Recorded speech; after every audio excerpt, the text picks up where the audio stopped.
spending my birthday evening with you guys. So I am a happy glutton. birthday. Yeah. Oh, Yay. So You got an early birthday present last night, right? Tuesday night there was a Tuesday little bit of a What day is it? pleasant surprise. So I think what I'm going to do is I'm going to pass it off to staff here to have them talk about how we're going to facilitate this meeting and listen to anybody else who would like to chime in on that. Hello, everyone. Welcome to our first virtual EETAC meeting. I'm going to share my screen.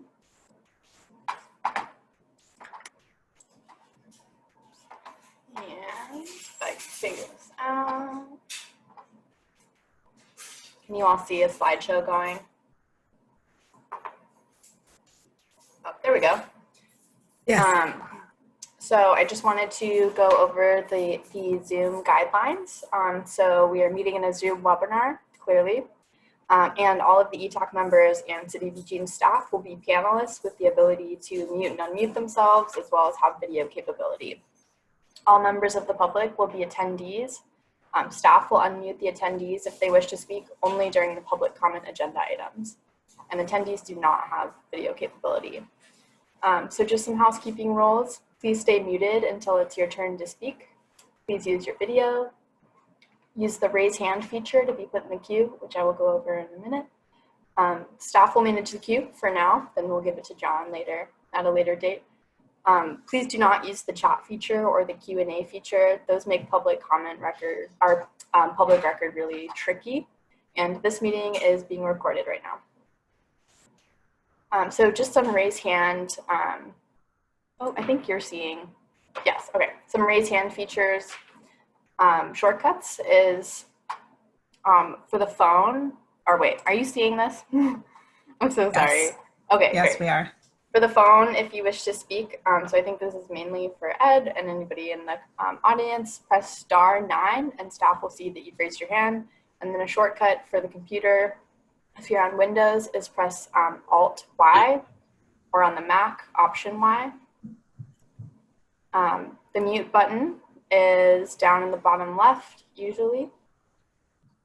And the raise hand feature, I pulled a couple of screenshots, but I think the one that will be most pertinent for everybody is to click the participants button in the bottom. And then once you're in the participant dashboard, you'll click the raise hand button.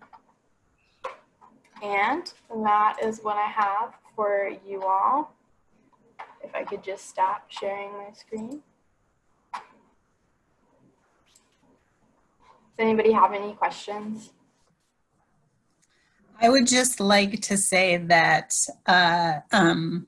technologically unsavvy backup for raising your hand is this. So that if you can't seem to figure it out, you can do this and we'll put you in the queue. You don't have to keep doing it because Elena or Sophie will get you in the queue, but that would work too. And I sent an email out earlier, but we acknowledge that this meeting is during dinner time and we usually feed you. We wish we could do some sort of delivery right now. I miss the free food, but please feel free to step away and grab food or eat food during this meeting. You know that we usually are very casual about it, and that will continue during this time. That's all for me. I'll hand it to John. Okay, thank you. Our next item for business would be the agenda review. Does anybody have any amendments or adjustments to the agenda at this point? Lisa? Thank you. Of course, I don't remember everything that happened at that meeting, but I do remember a comment I made that I hope could be reflected in the minutes, that I like to see this process be more closely aligned with Eugene's work on the climate action plan. So Okay. that is a minute item. Yeah, that's what I was just going to say. Sorry. That's okay. Oh, I'm sorry. Did you say agenda? I thought I heard minutes. I'm so sorry. Yeah, no problem at all. Okay, anybody else with an agenda amendment or change? Okay, then we will now move on to public comment. Is there anybody who is attending from the public that would like to speak? And I'm checking with staff on that. It looks like Kate Pearl has her hand raised. So I'll go ahead and unmute her.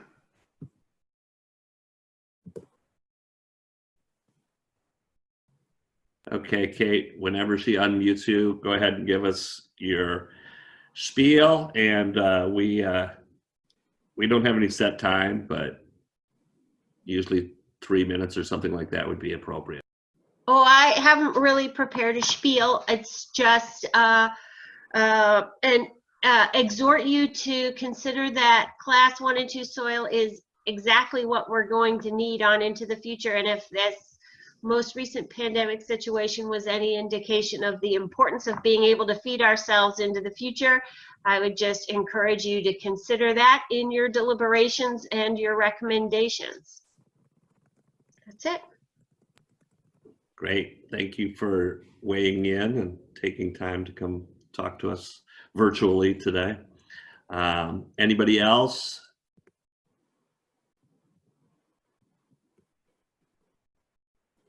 Okay. Nobody else. Sorry. All right. Now we will move on to the approval of minutes. And it sounded like Lisa wanted to have something added to the minutes or reflected in the minutes. Does anybody else have anything that they would like to add or talk to about the minutes from the 3/5/20?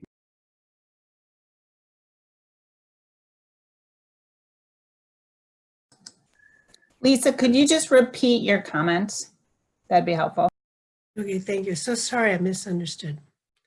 My comment was that although I don't remember all discussions in our meeting, I remember making a comment that I would like reflected in the minutes to more closely align our process with some of the criteria being considered for the Eugene Climate Action Plan. Thank you. And is that something that you'll be able to take care of, staff?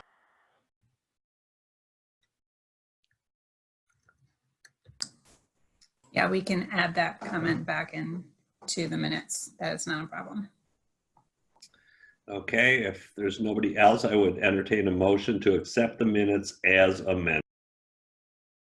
I so move. Lisa. Howard, I'll second. And everybody, I'm going to do a raise your hand on your screen on this one. Okay, great. And anybody opposed? Perfect. At this point, I'm going to turn it over to Rebecca to talk about planning in a pandemic. Oh, Rick's got his hand. John, you're too quick on your mute button. I keep losing the last part of your sentence. Okay, I'm sorry about that. I'm just using the space bar, and I will keep that in mind. Thank you.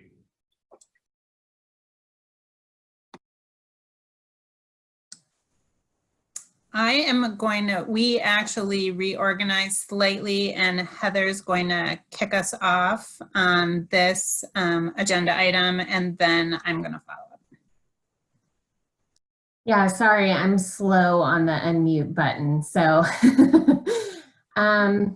first, we just wanted to say it's so great to see you all well, and it's just really nice to see your faces. And Ed, we saw your face for a minute, so that was good.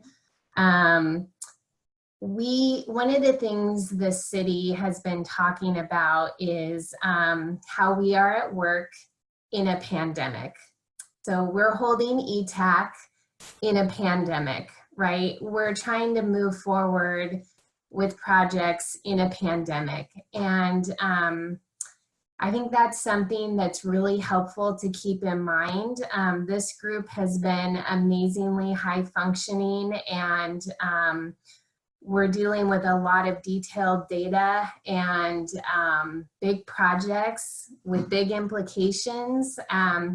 And we were meeting a lot, and then all of a sudden it stopped, right? And that was happening both in your personal life, as well as in your volunteer life, as well as probably in your work life.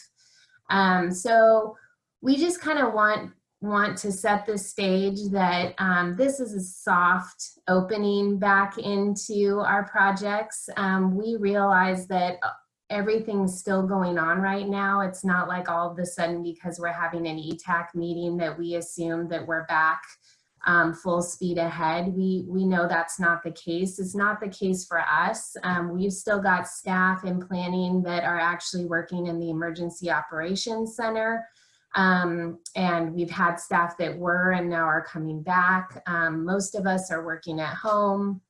And again, working at home in a pandemic, right? And so, so we just want to make sure that you guys know that we know that we're not moving at the same pace that we were. We're not expecting this group to move at the same pace that we were.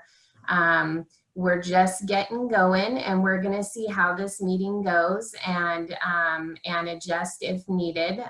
But we just kind of wanted to set the stage with that. We're really sensitive to the fact that we're asking you to look at these projects while you may have other things that are more personally affecting you in your life. And we just want you to know that we're aware of that. And we appreciate you taking the time to join us again, and just let us know after this meeting if anything doesn't feel right, if it feels like we're moving too fast, given the situation in the world. Just let us know. We're really open to that.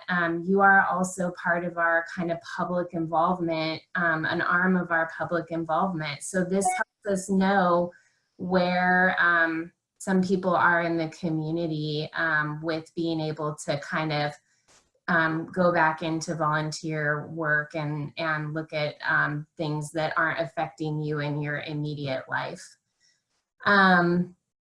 We also, like I mentioned, we've had a lot of staffing updates that I can give you.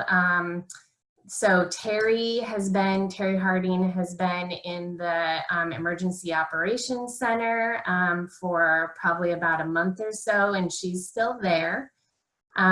So I'm the acting section manager.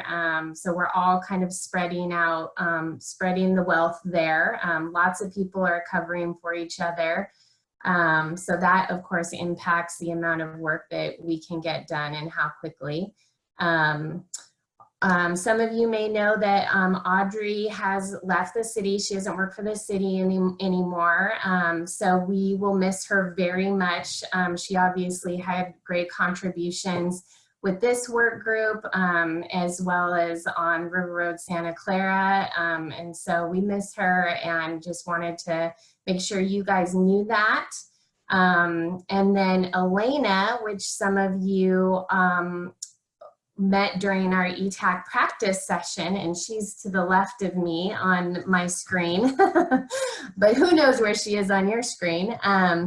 Elena comes to us from the city manager's office, and we're super excited to have her. Elena, I think she went to all of the city council meetings, and so you guys are in really good hands. And she is going to be helping with growth monitoring. Right now she's helping us because her and Sophie have become Zoom experts.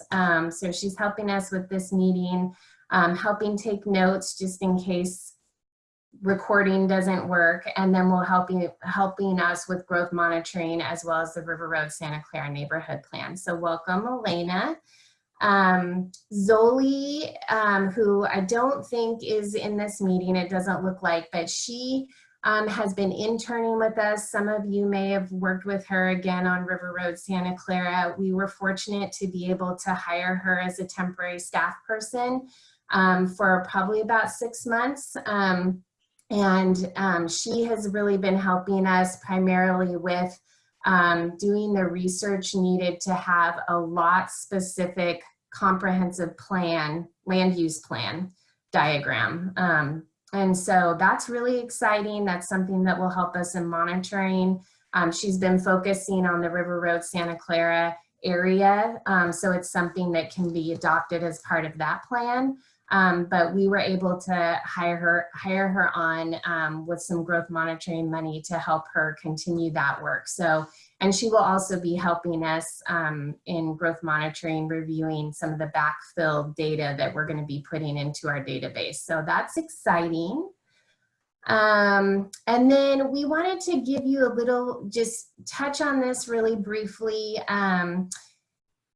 Again, with the pandemic, with working virtually, new staffing changes, our projects, the 2 projects you guys are involved in reviewing in the ETAC, are impacted like most work has been. A lot of things we've been able to transition virtually pretty easily, and then obviously other things have been harder.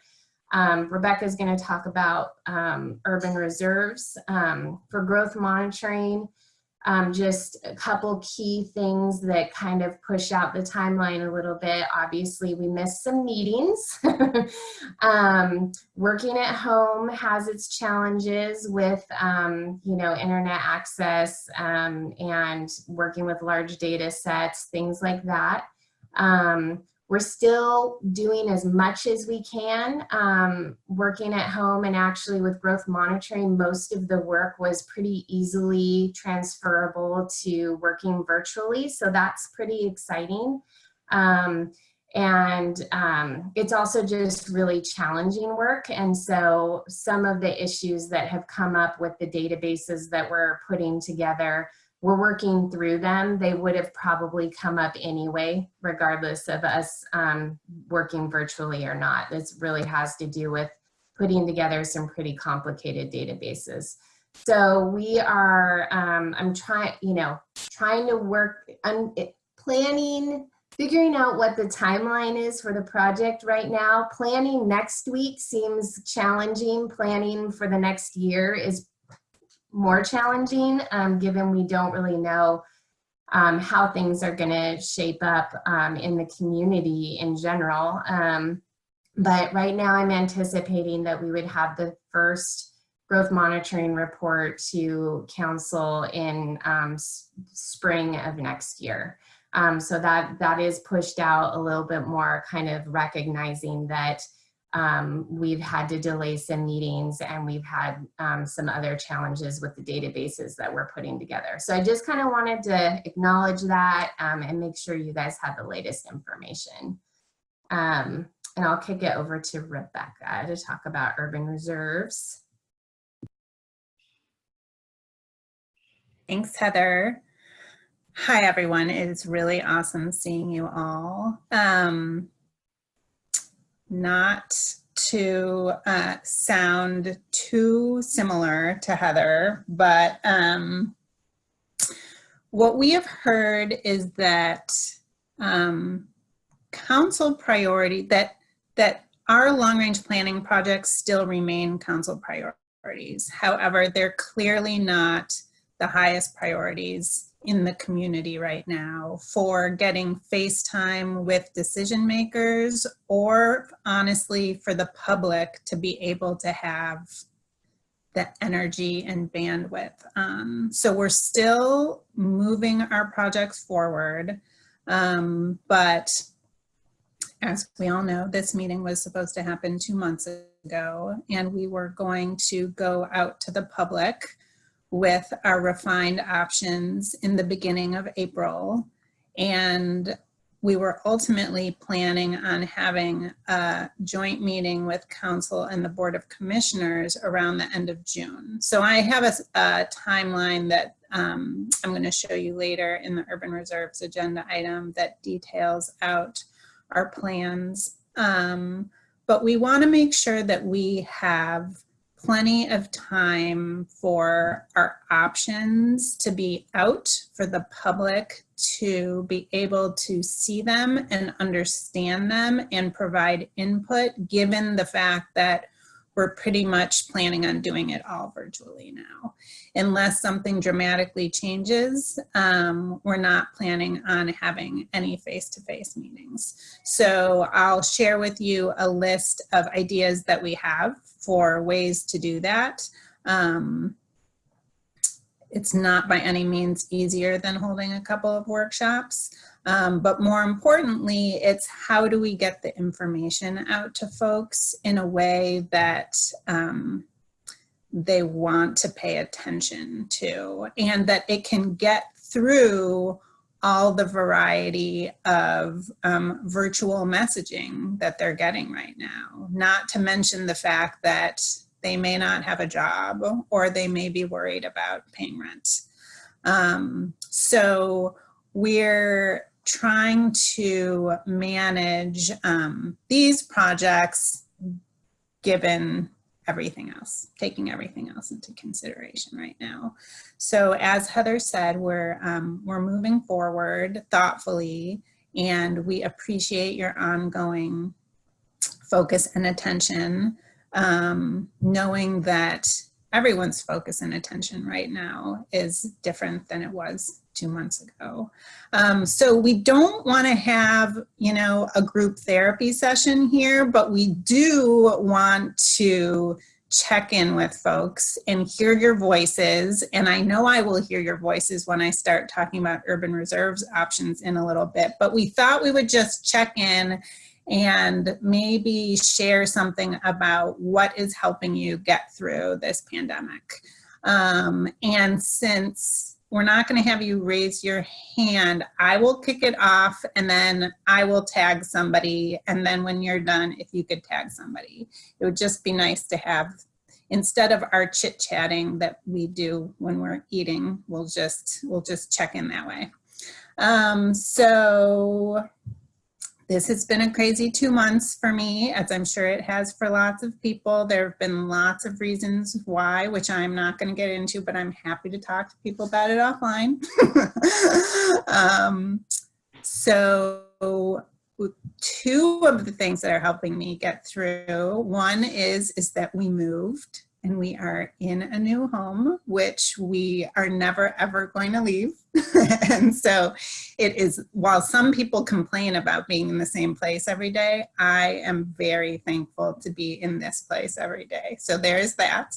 And my coworkers also are probably tired of hearing me say it, but I am, for the first time in my life, doing yoga every single day, and it is wonderful, and I am loving it. And I am doing it online.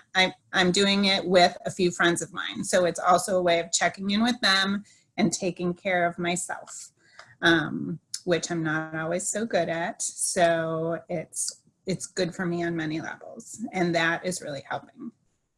So people can share however they want. Like I said, it doesn't have to be a group therapy session, but it sounded a little bit like a group therapy session there.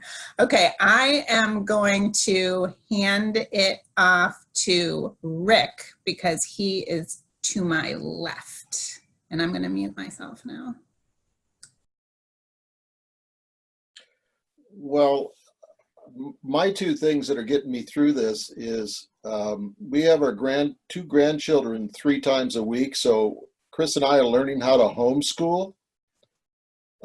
Sue, if you ever want to come over and help me with that, I'm more than happy to hear that, because homeschooling a 7 and 11-year-old is a new experience for this old guy.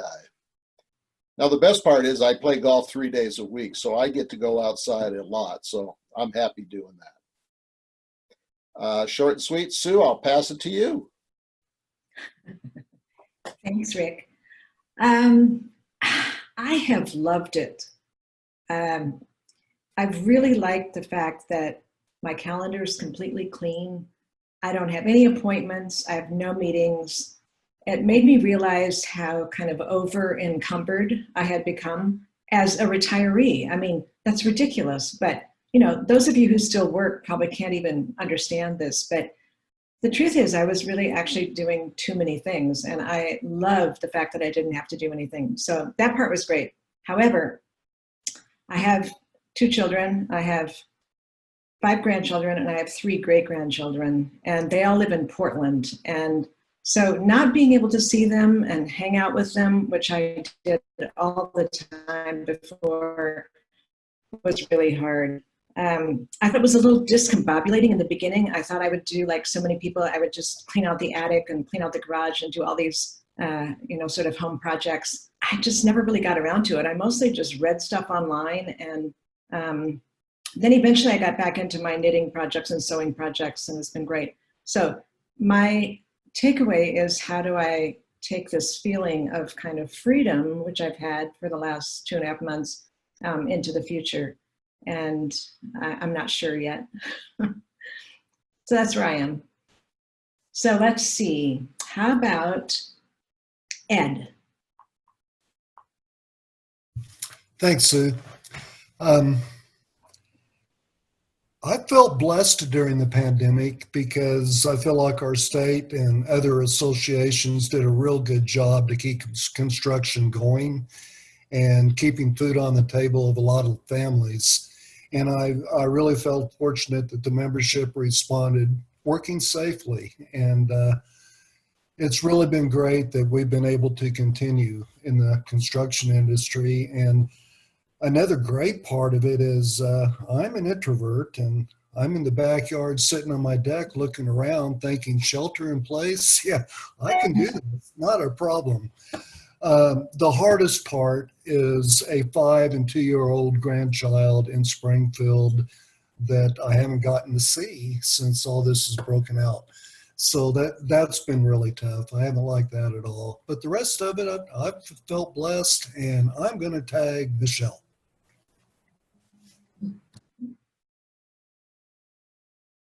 Thanks, Ed. Well, like Rebecca, we moved into our home right when this whole thing started, and it's our first house. And we actually rented a moving truck right before the stay-at-home order went into place, so that was a little scary.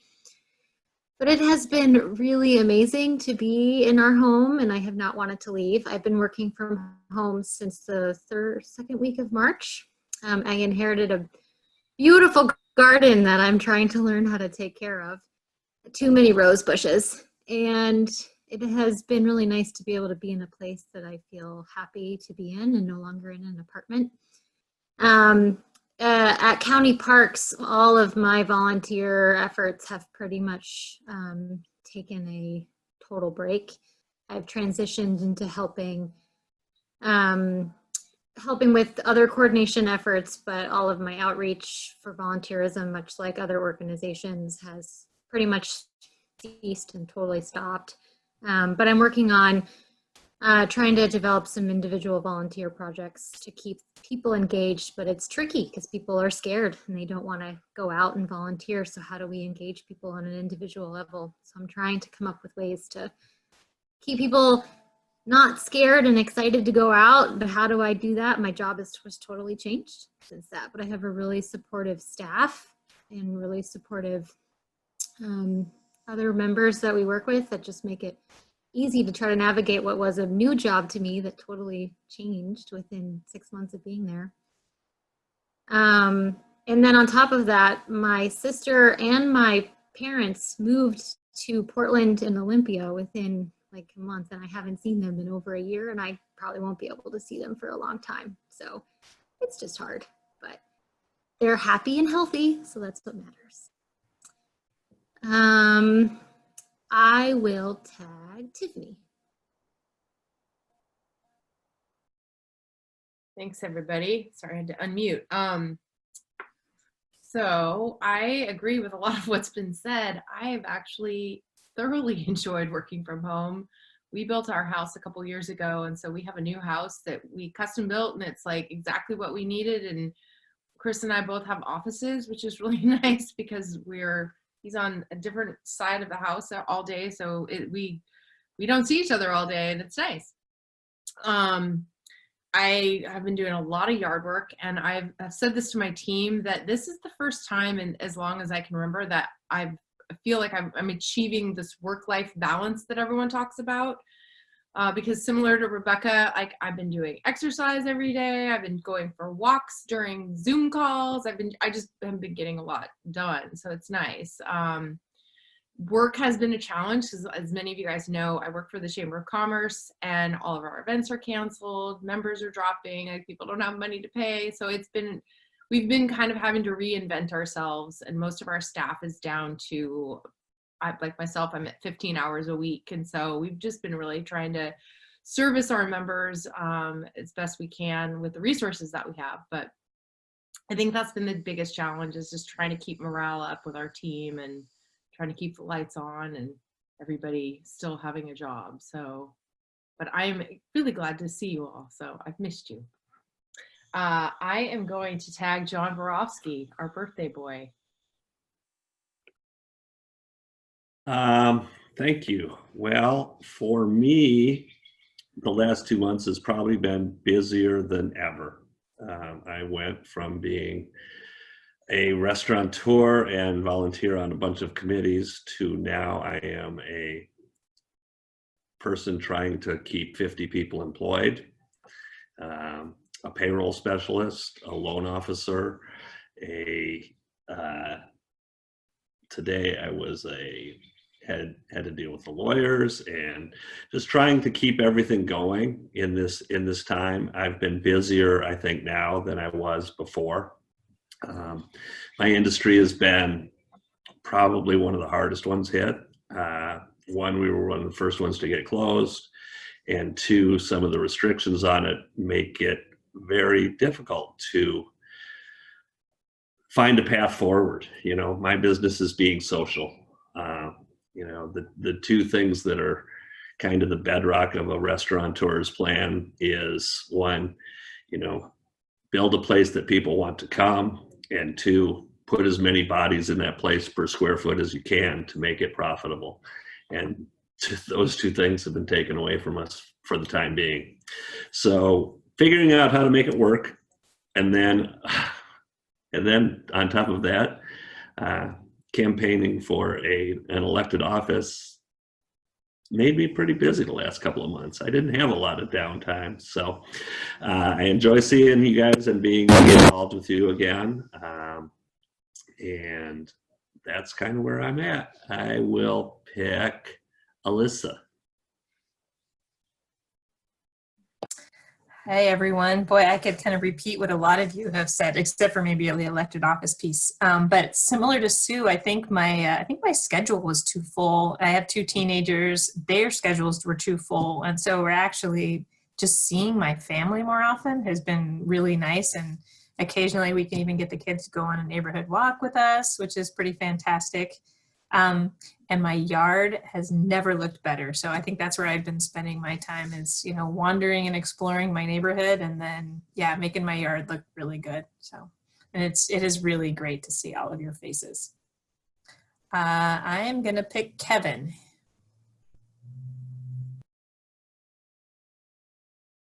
Probably the hardest thing for me, I think maybe some of you know, my wife was diagnosed with Alzheimer's a number of years ago, and she's in a memory care facility, and kind of at the point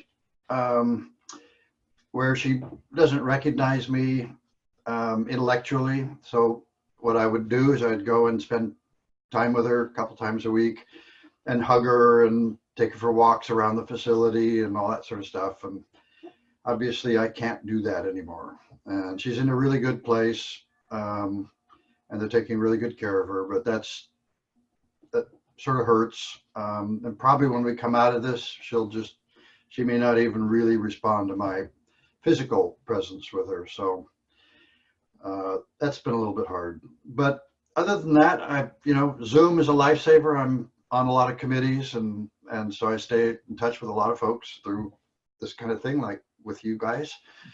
I managed to get my library finally organized and indexed and everything.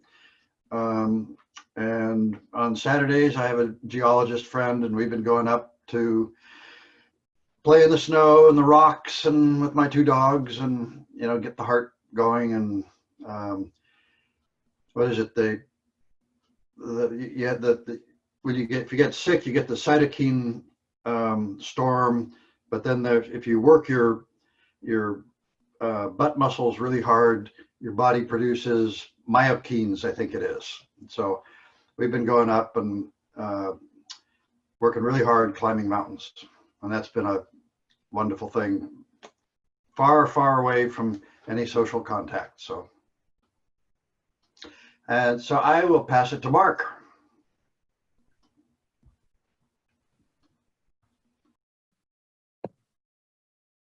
There you have it, I hope. Can you all hear me now? Yes, I've been busier than I expected to be by quite a bit. I'm half retired, but I'm still serving on committees, so I've been spending a lot of time on Zoom with graduate students on university-related work, research projects and whatnot. But of course, it's all from home, and that being home gives me time to do a lot of home things like everyone else. And among those for us are a new puppy. And if any of you have ever had a new puppy, you might recognize that it's a project in itself. And that's coming along well. And getting the garden in is underway. And it's springtime, so the tree swallows are all back, and so we're spending a lot of time visiting with the tree swallows, and that's nice. So it's not been a bad time at all. I like Ed, I'm fairly much of an introvert, and so being home doesn't bother me a bit. It's a fine place to be, and I'm perfectly happy with that. So let's see. I'm happy to pass this to Lisa. Thank you. Well, I thought if I said I love this because I'm an introvert, I'd be really unique, but obviously that's not the case. Yeah, I'm good at cocooning, and I have to say that working overtime, working a lot, and very dedicated to keeping the work of Beyond Toxics going and keeping all of my staff fully employed. So that's a good project right there, but just being able to see the spring flowers. Usually I leave early in the morning and I come home after dark, and I don't ever see this progression of beauty. And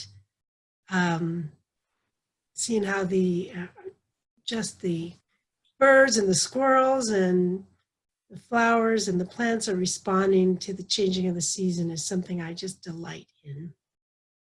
So even though I feel really lucky to be able to have this beauty around me, the work I do reminds me every day of how this pandemic is affecting people and causing, great sorrow and stress. So my life has this interesting balance. Okay, how about passing off to Jennifer? Okay, well, my day job sounds a lot like Tiffany's. We rely really heavily on transient room taxes, which, as you can imagine, are not great right now. So that's been a bit frustrating. But on the optimistic side, I have a senior in high school who is planning to go off to OSU. Hopefully, if they're still open. But this has forced him to be home, and so he's been forced to spend time with his mom. So I think that part's been great. We've been playing video games, and he's been making videos, and we've been cooking together and watching TV. So I'm getting this little burst of personal time before he goes off to college. So hoping that will get me through that initial missing of him when he goes off to pursue his life goals. So that's been a positive.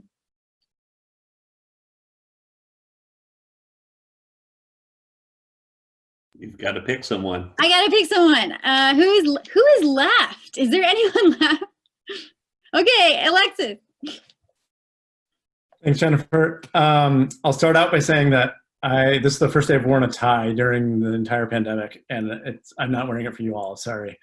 But I was just at a commission meeting today all day, and I didn't have any time right in between the two. But anyways, I also moved just last week, and in the meantime, I knew I was moving for a few weeks, and I sold all of my furniture pretty much, and have become interior designer, which has been kind of fun. I've never bought like a consistent theme of furniture in my life, and it's kind of fun to do that all at once. And I've been running quite a bit. Sue, I run by your house all the time, and you have a good hill there. And yeah, I'm in like the best shape I've been in since law school, which feels really good. And what else? Oh, I've been cooking from scratch quite a bit. I've learned to make ramen, which is pretty fun. And yeah, that's all I got for right now. And I'll pass it off over. Howard, have you gone? No, not yet. Okay, Howard. Thanks.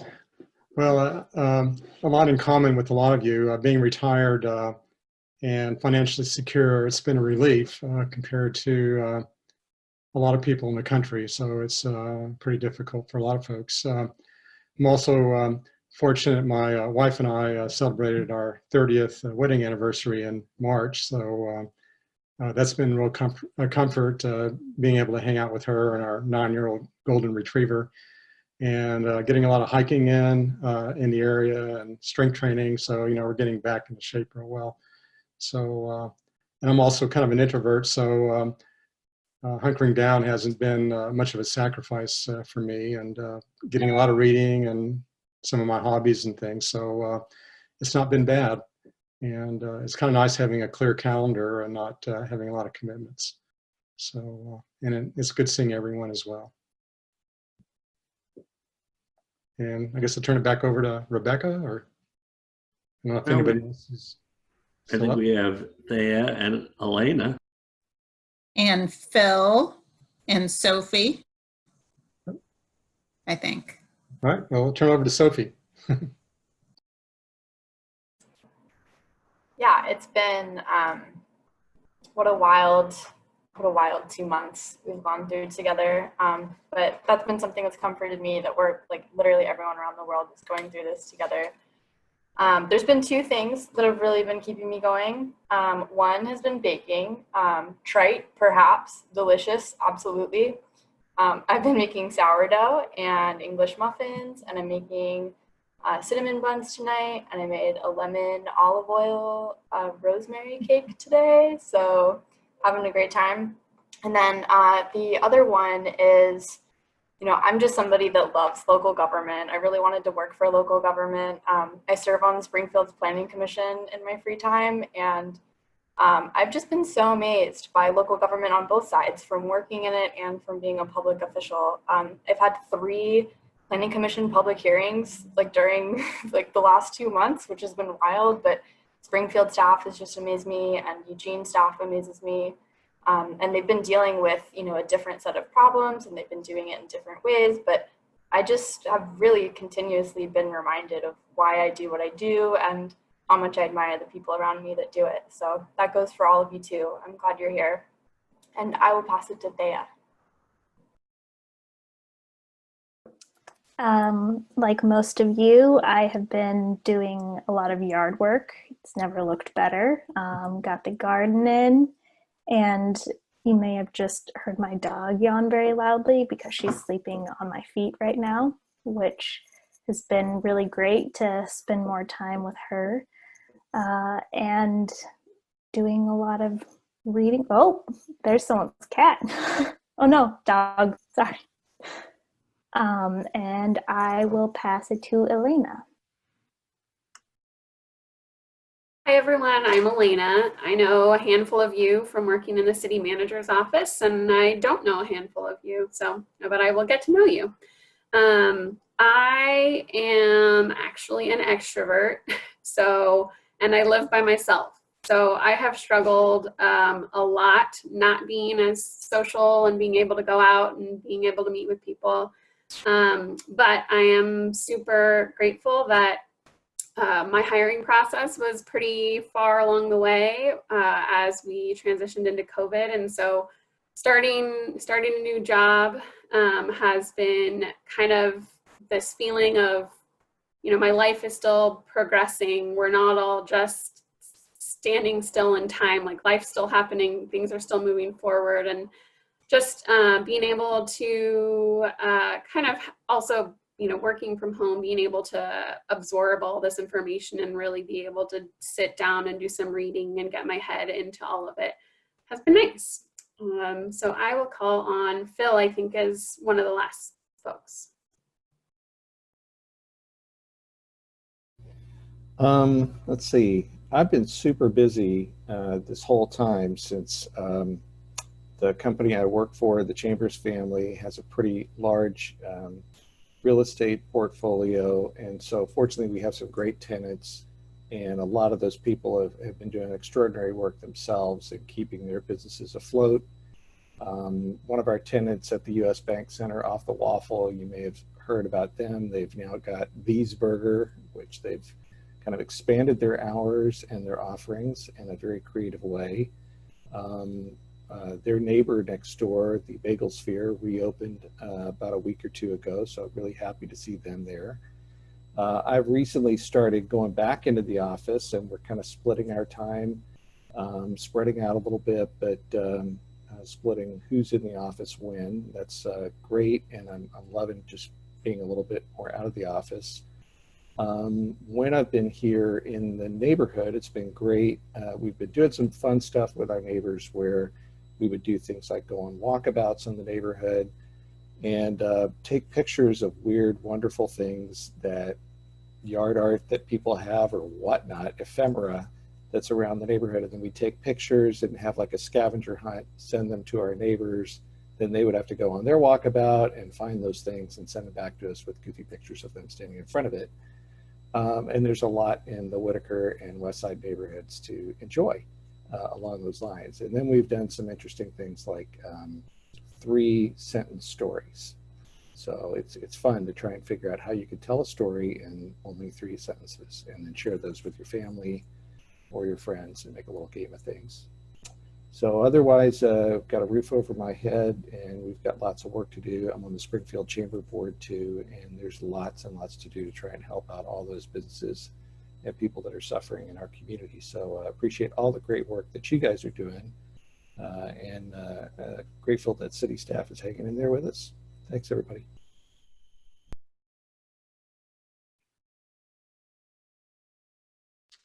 Okay, so thank you, everybody. Did we get everybody?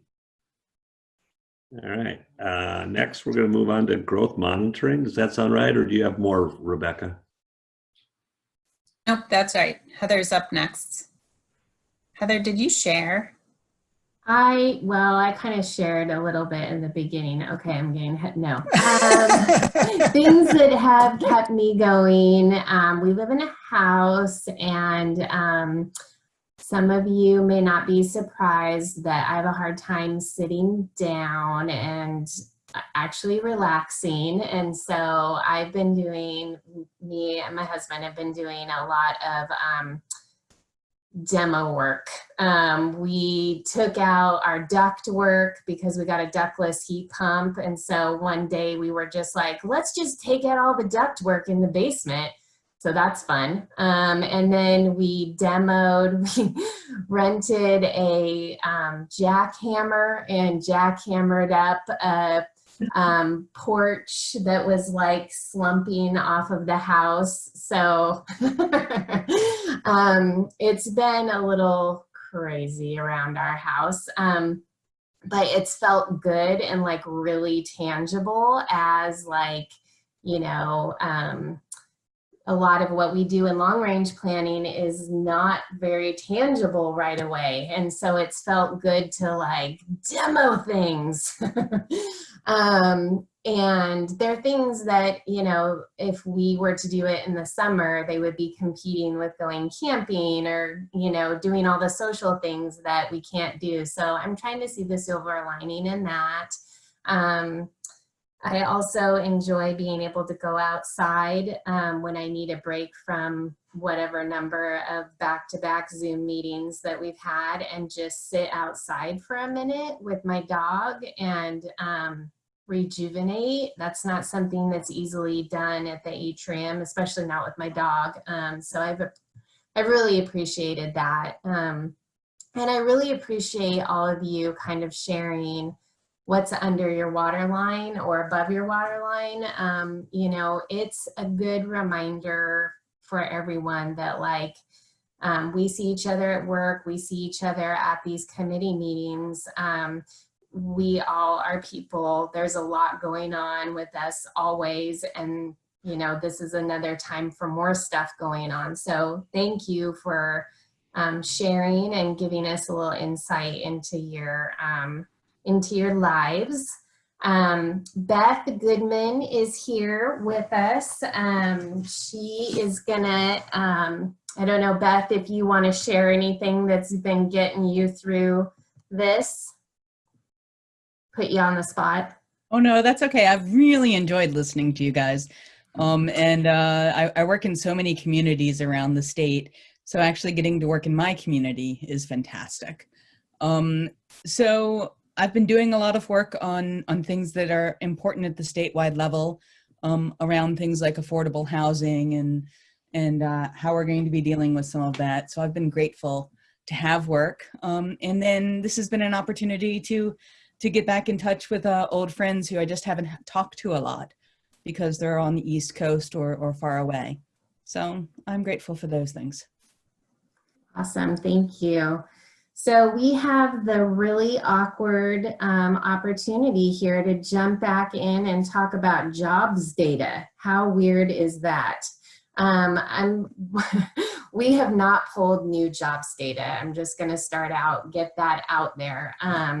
You know, when we do monitoring, the goal really is to do annual monitoring, right? So we'll do it yearly. And with jobs data, and Beth, feel free to jump in, but it's really, I think, good for us to do it on an annual basis because what our numbers looked like when we last talked about jobs in February, they look pretty different right now, and it's been 2 months. So, and Phil's shaking his head. He may have something he wants to say later, but I think at this point, you know, what we're gonna keep doing is I'm just gonna go through the data that we had already pulled before. It was annual data. We're not updating that data right now. When we put together the comprehensive report, we're going to pull all new data where we have new data and show all of that to you again. But right now, I just want to acknowledge that it's kind of funky because of where we're at with things and that this data is significantly older and doesn't in any way reflect what's going on right now. So I am going to share my screen.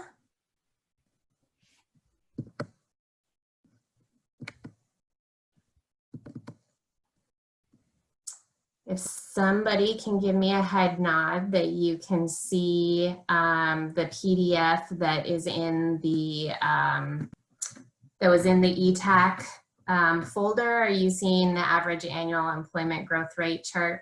Okay. Great. So as you might recall, you guys probably saw all of this, but this is where we left off last time as we were looking at Eugene and Lane County employment data by sector 2010 compared to 2016. So just moving into kind of the next set of charts. It's actually a little bit bigger picture information. I might reverse the order of this information when we actually do the comprehensive report. This is the average annual employment growth rate. We use a compounded growth rate, in this case, just like there is with population growth. And just a reminder that this is covered jobs. This isn't all jobs because covered jobs is really the best data that we have. And I'm having to go in between screens. So if it looks like I'm not paying attention, I am. The covered job data is for both for Eugene and Lane County is both covered data, covered jobs covered by unemployment insurance. And do I need to make this bigger or can you guys see it okay? Is it all right? Somewhat. Let me see if I can.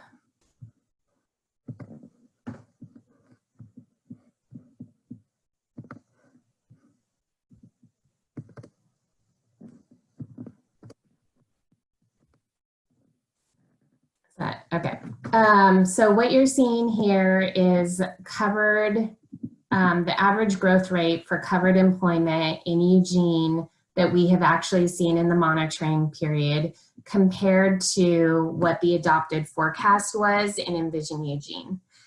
So that is the relationship to the land model, is that whereas a lot of the data that we've been looking at isn't a direct input into the model, this one is. We actually adopted the 1.43% growth rate. And what you're seeing is a significantly higher growth rate. And this, I think, is a really good example of one of the challenges with monitoring is we are going to have to figure out when we think we're seeing a trend, when we've been looking at the data long enough that we think trends are changing, or if the monitoring period we're looking at is too small to think or to believe that a trend, that like the growth rate or whatever it is actually changing. So this is just, looking at that specific period. And we show Lane County because it's a good indicator for us to look to compare against. And what you see is Lane County, similarly, they are seeing a higher growth rate than the current 10-year forecast. So one thing I want to call out there is there's two different forecasts being shown. For Eugene, it's the adopted forecast that was adopted at the time we were doing the UGB analysis. And then Lane County, we're actually showing the forecast, the most recent forecast that's come out of OED. Let's see. My takeaways that I had written down for this is that job growth can be cyclical, and with the previous recession ending around 2010, it's not surprising that we saw a high job growth rate in the following years. We see that with housing too, where oftentimes you'll see a boom in single family and then that will go down and you'll see a boom in apartments. So it's a similar kind of thing. But again, with the caution here, it's unlikely that this 3.39% growth rate would be sustained over the entire planning period. That's the other thing to remember, is that 1.43 we're talking about, the projection was for 20 years. And what we're looking at in the monitoring period here is not anywhere near 20 years. And obviously with the new information, as we continue to update this data, that growth rate over time is going to change. Is there anything you want to add to that, Beth? No, you hit all the good points. Okay. So I'm just going to keep going. We really only have these two charts to show, and then Thea is going to go into the web map that was linked to in the agenda. Heather, I have Rick with his hand raised. Oh, great. Thank you. I was just going to say I can't see that while I'm sharing my screen very easily. So please jump in. So it's Rick has this? Yeah. Okay. So Heather, is there a way to determine if there's specific sectors that grew at high rates so we understand what those are?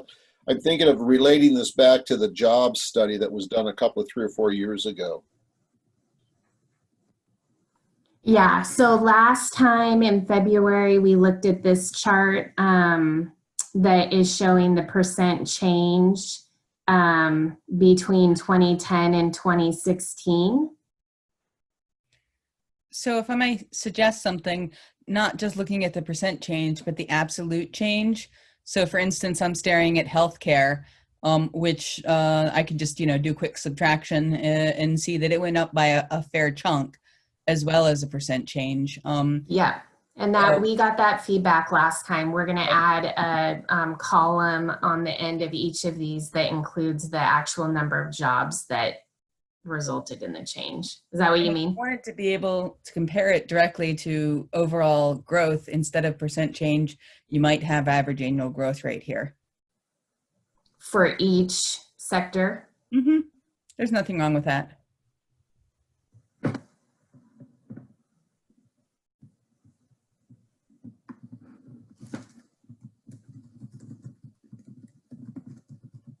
Does that answer what you were looking for, Rick?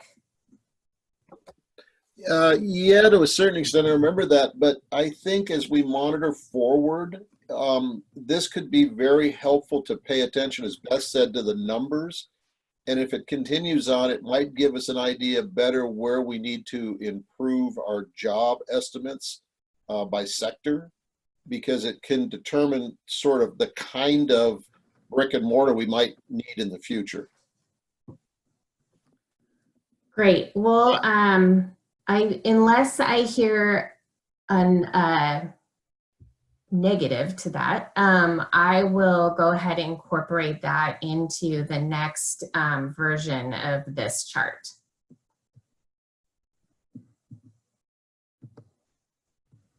Okay. Cool. Thank you. Oh.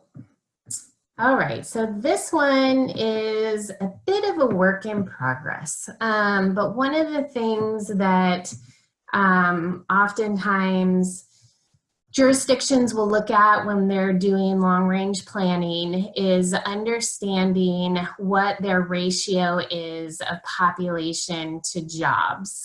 And we're in a bit of a funky place right now because, as you may recall, we get Eugene job data from LCOG. It's not as readily available as Lane County data is. Lane County, we can just pull off the website, but LCOG actually has to go in. I think we talked about this last time. They have to go in and they have to collapse industries that are really small because of sensitivity issues and put them with other industries so that you can't easily figure out the number of jobs and salaries if the industry is too small, if there aren't that many businesses in that industry. And so we rely on LCOG to do that work. We are anticipating that LCOG will get us 2019 jobs data later this year. And so when they do that, we're actually going to redo this chart.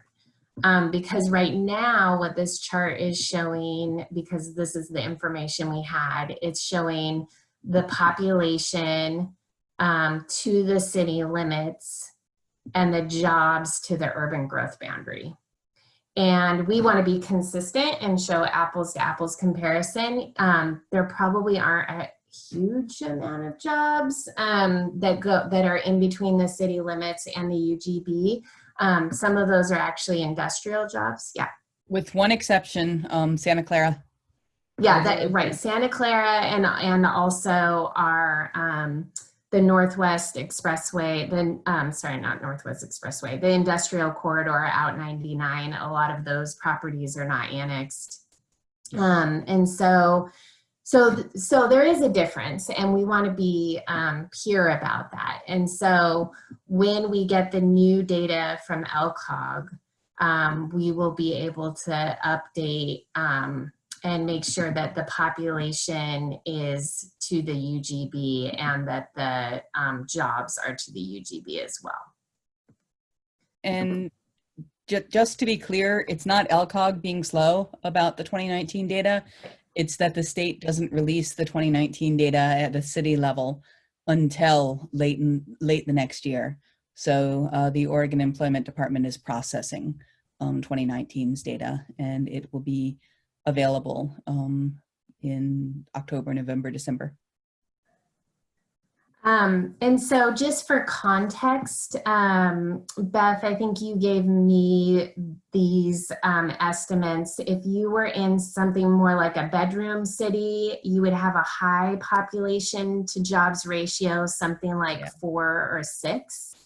Yeah, so I usually say that, and I'm taking guesses here, that Veneta probably has, 6 people for every job.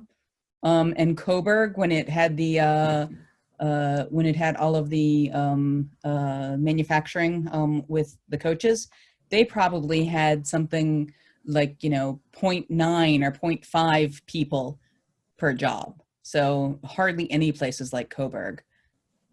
So something that's 1.5 people per job, 2 people per job, those are more employment centers. Like Eugene, but that's what we would be. Yeah, and so we're right in with these not perfect numbers, we're right in that arena. And I think, Beth, what it kind of shows us is that we want to be in that arena of 1.5 to 2. And if we start seeing that we don't have as many jobs to support our population, that would be a concern. It's one indicator, one way of looking at it. Another way of looking at it is simply looking at the average annual growth rate of population and the average annual growth rate of jobs. They're just 2 different perspectives on the same measure. And we have both of those. We just looked at employment, and then whenever we had the meeting where we talked about population numbers, we had average annual growth rate. So again, when we kind of put together the comprehensive report, we'll be able to pick what indicators we think are the most helpful with telling the story about where we're at. One of my other things that I wanted to note was that the current chart shows that Eugene had more jobs in comparison to population in 2006 than in 2010, just slightly, mostly because the number of jobs decreased in that recession, but population grew a little bit. And then by 2016, employment had rebounded and the population to jobs, the ratio of populations to jobs actually decreased a little bit. Even though the numbers are higher, the ratio actually changed a little bit. So it's kind of interesting. I think Philip had a question. Oh, thank you. Yeah, sorry, I was just going to type it in to everybody. I think it's just, this is super helpful information. The ratio of population to jobs and the title and the overview are clear enough. I just think graphically that ratio where it sits on top of each of those bars gets a little lost. When you first look at the ratio of number of covered people to jobs, I mean, if there's some way to kind of pop out bold or make it bigger or whatever, so I think you end up focusing a little bit more visually at the bars themselves and their growth over time or their proportion, and the number on top of the bars is really the story. Yep, we can definitely bold them for sure, or something. I think we had them in bigger font and that looked weird. And yeah, we've had some formatting challenges for sure, but I appreciate that feedback. We'll try to call that out more, because that is really what the chart is about the ratio. Rick has his hand raised now.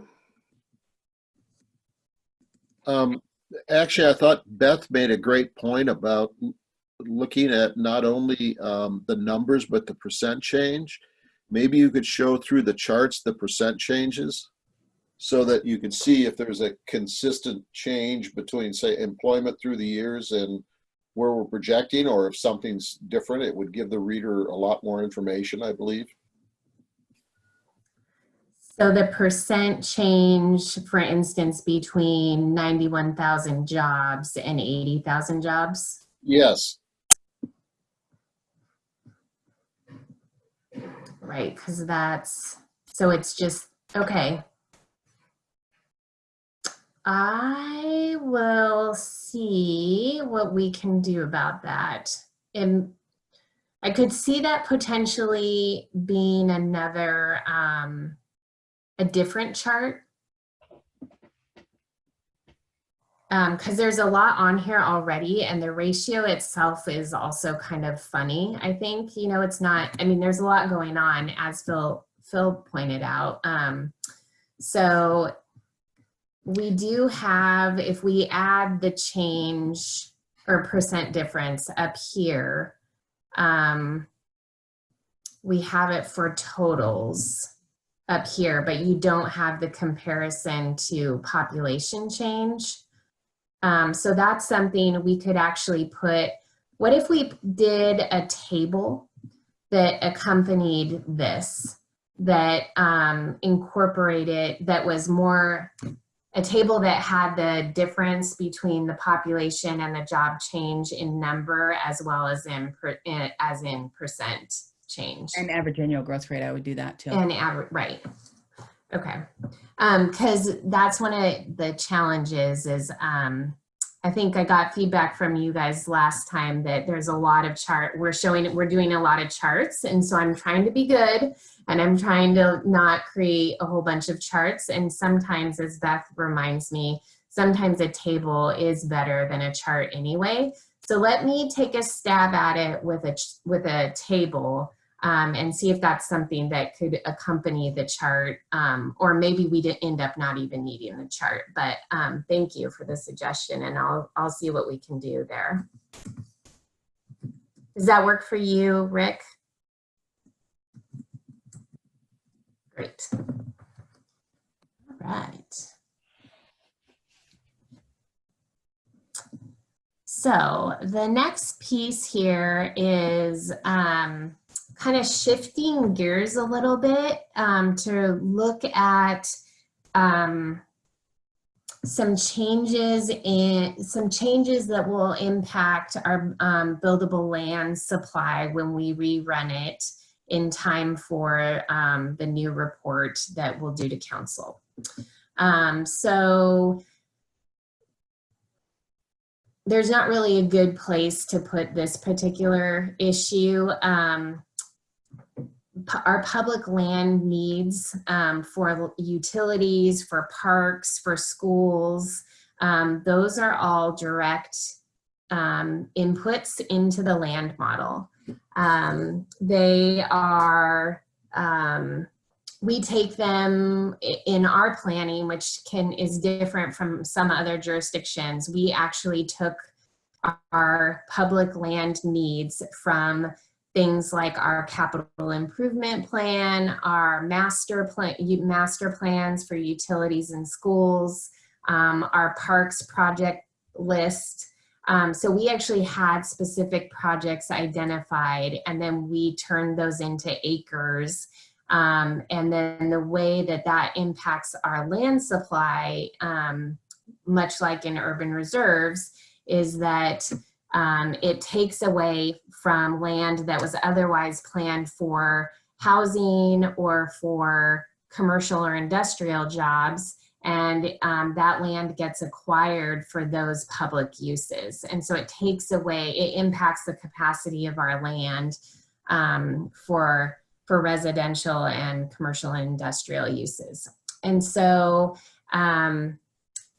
it is a little bit different as far as an input into the land model, in that it is not necessarily reliant on population growth or census data or an OED employment forecast. It's really from these adopted plans and the policies that are around, acquisition of land for parks. We've had a park bond, things like that impact how much, directly impact the capacity of our land compared to other things that are more based on projections about how we think we're going to grow. These are really tangible. And so what you're seeing there is that we took that information and put it into the land model after looking at the capital improvement plans and all the other utility plans, and said, for the next 20 years, this is how much additional land we need to acquire for public land, for public uses. And we did that by plan designation to the best of our ability. What you're seeing is that what we projected would need to be committed is lower than what has actually been acquired. So you're seeing here, this is the adopted forecast of what we thought we would need, and here is how much has actually been acquired of that forecast. So there's some interesting things going on there, and I'm gonna stop sharing my screen so that Thea can share her screen and walk through how we did the committed lands analysis. It's a little bit different. It's pretty similar to urban reserves, but it's a little bit different than what we did during the UGB analysis, because we had better data now than we did during the UGB analysis.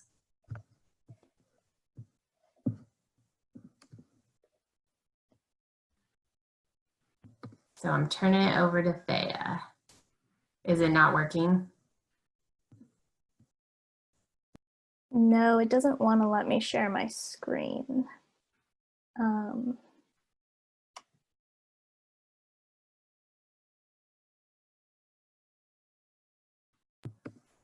Yeah, I can try and make you a co-host and see if that will do It's anything. on my end, I think. It says I have to restart my computer. Oh, no.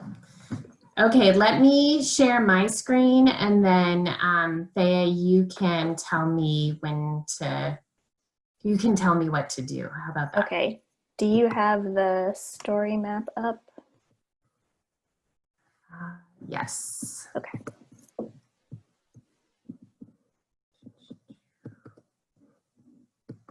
Thanks for everyone's patience. Okay. All right, so as Heather mentioned, this is a story map that we put together to summarize not only in table form the acquisition of committed lands, but also to show it in map form so that you can take a closer look at where exactly these acquisitions happened.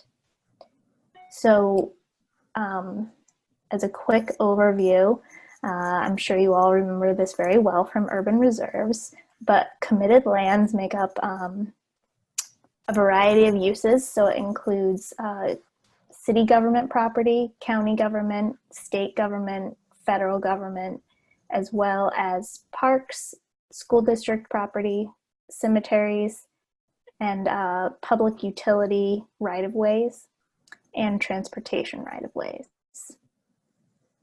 And the way we did this particular analysis was based upon the ownership of the land plus the right-of-ways that may be owned by non-agencies.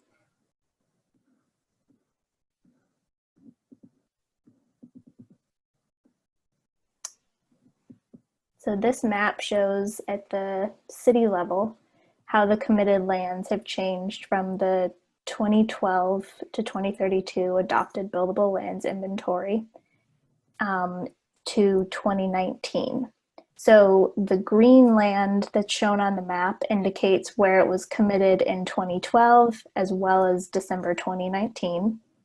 If you see the blue areas, that means it was land that was newly acquired, so it's only committed in 2019.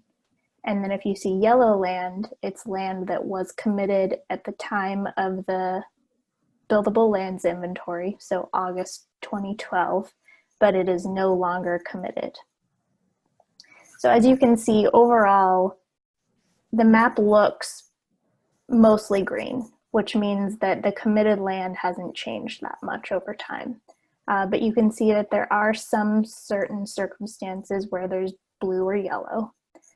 And if you scroll down a little bit more, you can actually click on these buttons to auto filter the map to show specific types of uses for committed lands.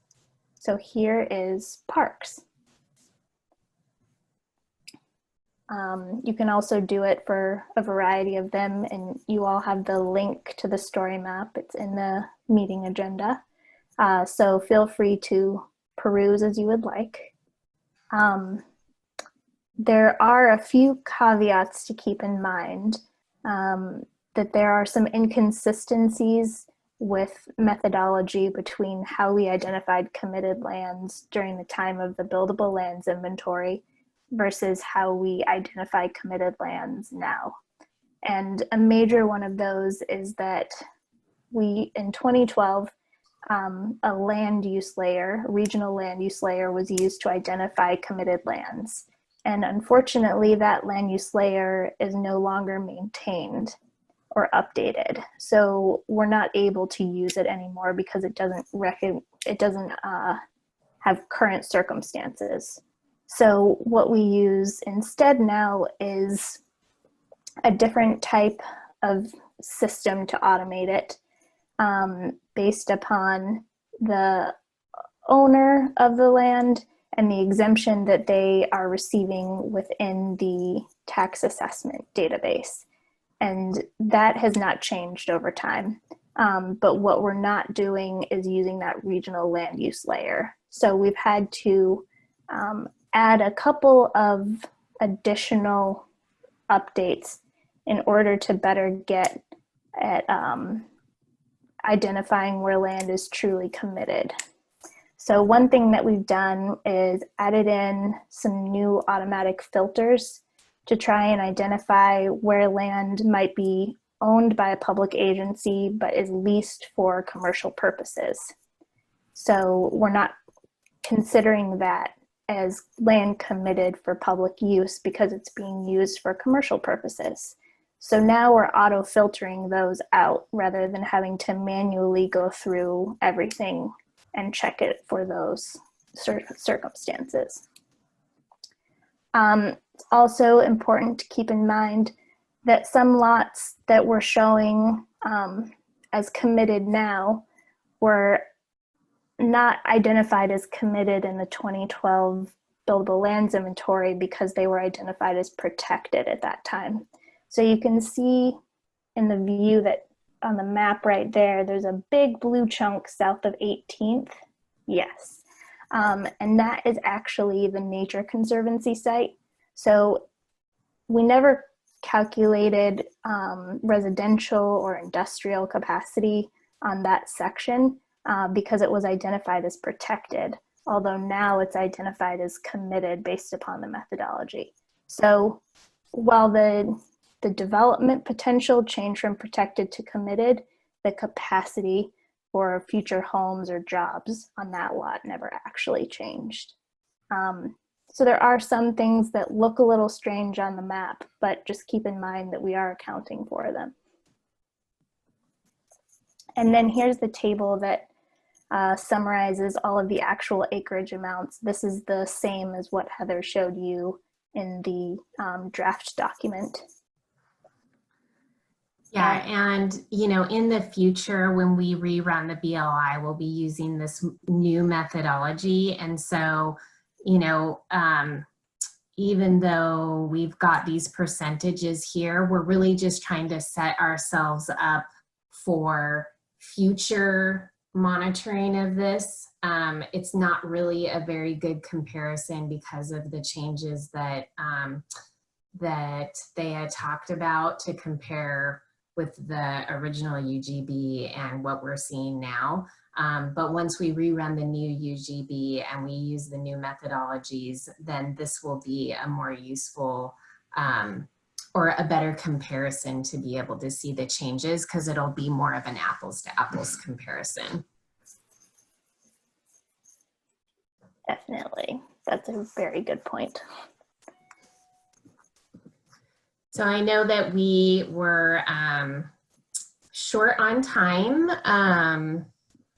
So unless anyone has any concerns with this format, I don't want to focus too much on the fact that the percent acquired was pretty different because of kind of what Thea said, and we can revisit this when we rerun the BLI with the new methodology.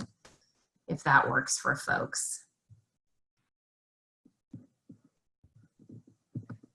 Heather, note that Phil has a question in the chat. I think my question's been answered since I wrote it. Thanks, appreciate it. Thanks, everyone. Well, Thanks I for think- helping us through this.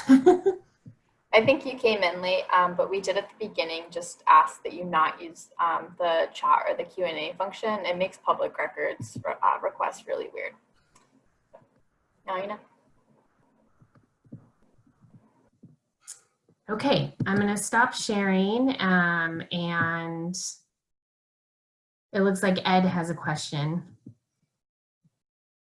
Yeah, thank you, Heather. How are you handling the church property? The church, like a specific church, or church property in general? Well, church property in general. I seem to recall in the original Envision Eugene, that was committed as well. All that property was committed as well. I don't think that is one of the ones that is committed. I think what we did in Envision Eugene is if it was owned by a church, then we didn't assign any housing capacity to it, because a lot of the times churches or religious institutions are on residentially planned land. And so we just said, we're not assigning any housing to it. So we didn't identify it as committed, but we also didn't apply any capacity to it. Thank you.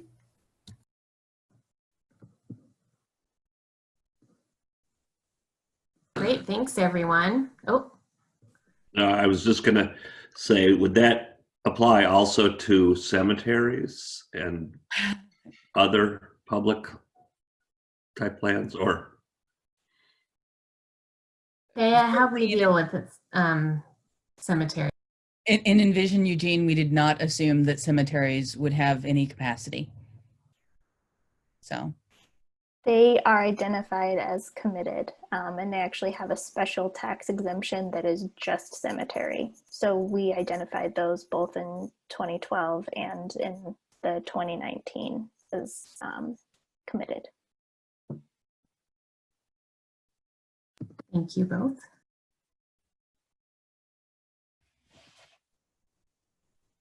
Okay, I'm gonna kick it over to Rebecca before she gets out the umbrella and yanks me off the screen. I was considering raising my hand. I didn't want to have to talk too fast because we only have a half an hour and I want to have plenty of time to hear from you guys. So I'm just going to jump into this if I can. Let's see. Here we go. And I only have one little laptop monitor, so I don't know if when I'm sharing my screen, oh, how come it started in the middle? If I can see folks, if it's gonna let me know if folks have raised their hand. So it would be easiest to wait until I'm done and then we'll have a conversation. But if people are confused and need to ask a question, then I assume someone will just let me know, or you can just interrupt. So I want to talk about how we are proposing refining our options that we all looked at this past March, on March 5th. And how we're proposing having the public review them.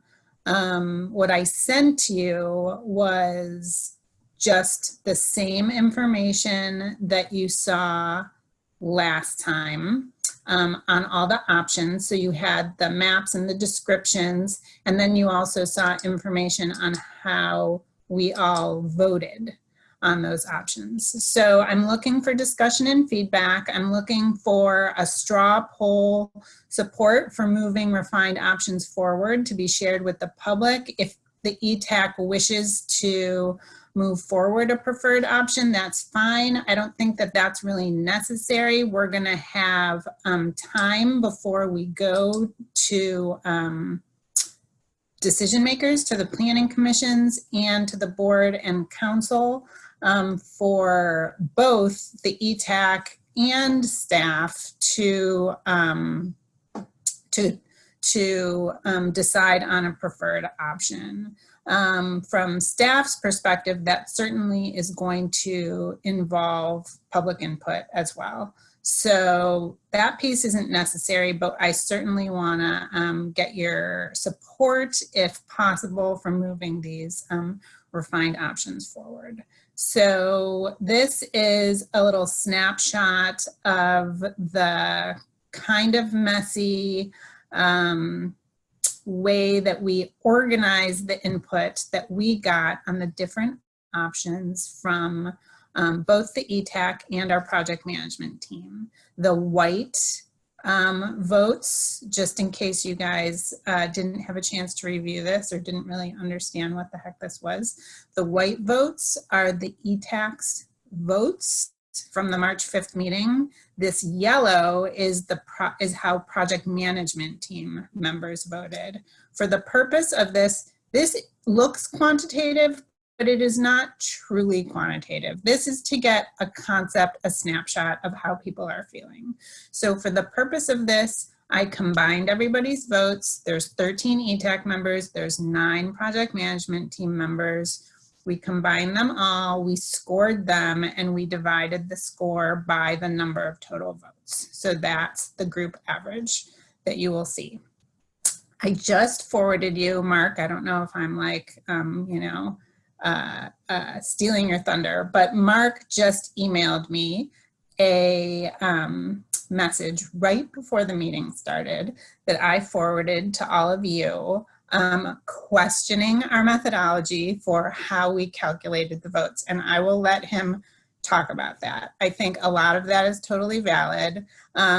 What I would like to say again is this is a way of looking at this. This was a way of helping us organize the input and think about how we want to refine these options. Because remember, we do not want to present 8 options to the public. We want to present 3 to 4 for folks to give us input on and then come up with a preferred option.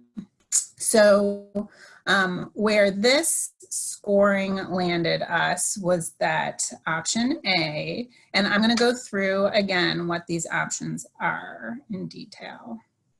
But option A, which is our 30-year urban reserve, ranked as the top option. It had the highest group average score. It had the highest number of first place votes, and it had 14 votes overall. So this is how we're organizing this. So the bold ones down here, D and E, are the second and third ranking options. B and C that came in 4th and 5th, those were the other ones that were close to a 30-year option. A was closest to a 30-year urban reserve, and then came B and C. Options D and E are the options that took farmland into consideration. So option D was the option that removed all class 1 soils. And option E was the one that removed all class 1 soils plus adjacent class 2 soils. Option H down here is our 10-year option. It didn't get a lot of love, but what we're thinking is that we should show it. We should show it as what a 10-year option looks like. We have a 10-year option, we have a 30-year option. We've been directed to to come back to decision makers with a 30-year option. Remember, the 10-year is the smallest option possible. This is how, and I will show it in a minute, what it has to look like And so we think politically it makes sense to show it. This is, these are the scores that option H got, the 10-year urban reserve. I think what was happening here was that the project management team and the EETAC were coming at this exercise with a little bit different perspective. Our project management team, which is our staff team who's been working on this project, was looking at it a little bit more politically. They were looking at it more, okay, what's the biggest, what's the littlest, what are those options in the middle maybe? What are the palatable options? What should we be showing people? What should we be letting people see to help the decisions happen? So that's how this one ended up scoring out. And that's sort of our quick first thinking on that. And I'll come back to that in a minute. But I wanted to remind folks what we're talking about. So I'm gonna spend a few minutes on these 3 options that were the top ones, the 30-year, and the 2 options that take class 1 and 2 soils into consideration, and then the 10-year option. So this 30-year urban reserve, it's actually about 50 acres shy of meeting a 30-year land need. It removes this small class 1 soils area, that I can't see because my video's over it. Right over here, the circle got shifted around a little bit. Again, this big map shows where the detail map, where the detail area is within our urban reserves. So this circle here is showing us that that's this section of land that we're looking at. It's a little confusing because the red here is the land that we are removing from the urban reserves study area, the land that we're no longer considering. And in this map, in the big map, it's those white areas because we have removed the soil classification from those areas where we aren't considering it for an urban reserve. Okay, just to sort of reorient because it's been a while since we looked at this. So like I said, this scenario removes this small area over here of class 1 soil in the game farm sub area and all class 1 soil north of Beacon Drive and also west of Prairie Road. This is Prairie right here. This is Beacon, this is River Road, and this is Meadowview up here. Does someone have a comment? So it also removes class 2 soil immediately adjacent that's constrained with floodplain and would be more difficult to efficiently serve and develop if neighboring class 1 land were removed. So that's this orange, these orange lands here are the class 2 soils. The 2 areas of priority 1 land that would be isolated from the rest of the urban reserves are also removed. And that's these sections of brown priority 1 exception land. So that's our 30-year option. And again, it's formerly option A. We're going to rebrand these because nobody really cares about these letters, but I have written it down here for referencing our previous communication. So it is the largest urban reserve option that we have. So this is a detail of it from our web map that shows generally the existing land uses in that area.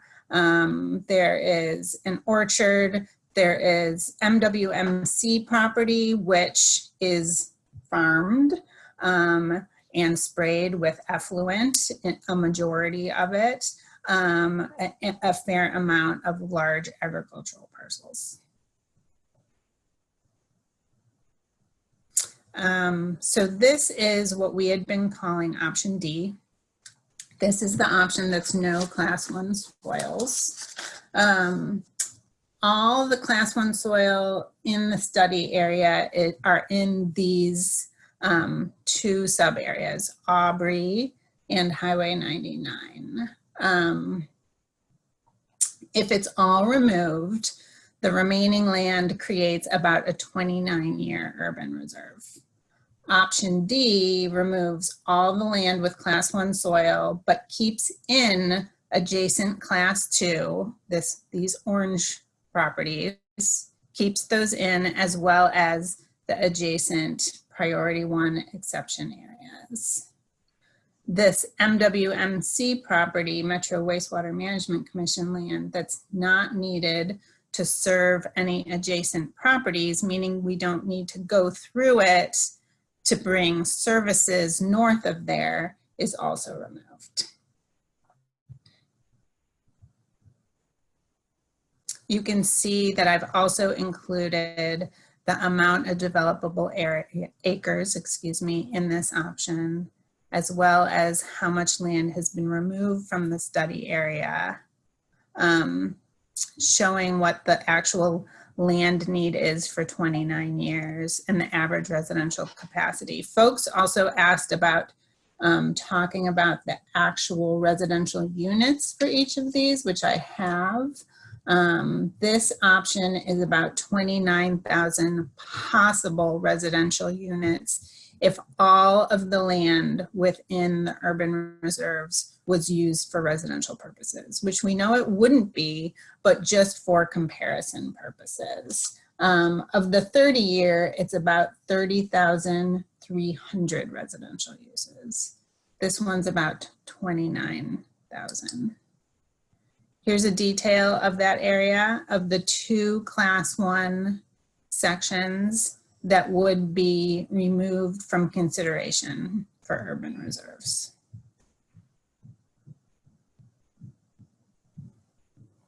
The third option that we're talking about moving forward is removing class 1 and adjacent class 2 soils. So this one builds on the previous option by removing those soils that are adjacent to it. So it is removing 748 developable acres, let's see, versus 470 developable acres. So it's removing all class 1 and all adjacent class 2 soils, so the highest quality soils in these sub areas, as well as the priority 1 exception areas to the north that would be difficult to serve if the surrounding land was excluded. However, this closer in priority 1 land that's all along Prairie Road would stay in the urban reserves. This option is equivalent to about a 27-year urban reserve. And due to the removal of some of these larger flat parcels, the average capacity of the land drops to about 4.85 dwelling units per acre. And the maximum number of residential units for this option is about 26,700. Here's a detail of that area. The black line, which I don't think I said, is the study area, and the red is the area that would be removed from the study area. So you can see most of the class 1 and class 2 property is undeveloped or not developed much, except there are areas along Aubrey where you have the highest quality soils not being used for agricultural purposes currently. So the 10-year urban reserve removes all class soils except the lowest quality soil, which is class 6. So it removes 1, 2, 3, and 4. We don't have a soil classification 3. And, you know, Thea's the detail person, so she's probably cringing because I'm super generalizing here, but this is for agricultural soils, and this is for lands designated for agriculture and for forest. So it's not just ag land, but it's forest land also. And only these lowest valued class 6 soils remain. By doing that, we have created the equivalent of a 10-year urban reserve. As you'll recall, we discussed this last time. What happens when we do this is that it creates a development pattern that's difficult for efficient serviceability and urbanization, except for 2 of our sub areas that are mostly comprised of the lowest value soils. So Russell Creek over here and Crest Chambers over here. Even those sub areas, however, have some gaps that would be more challenging for developing efficient neighborhoods. And because of the configuration of the parcels that we're removing, residential capacity in this option drops even further to 3.68 dwelling units per acre. So I'm going to stick to this for a second. So like I said, the value of, from my perspective at least, the value of showing the 10-year urban reserve is that it is the smallest urban reserve possible. And for some people that is important, and it's important to see what it would look like.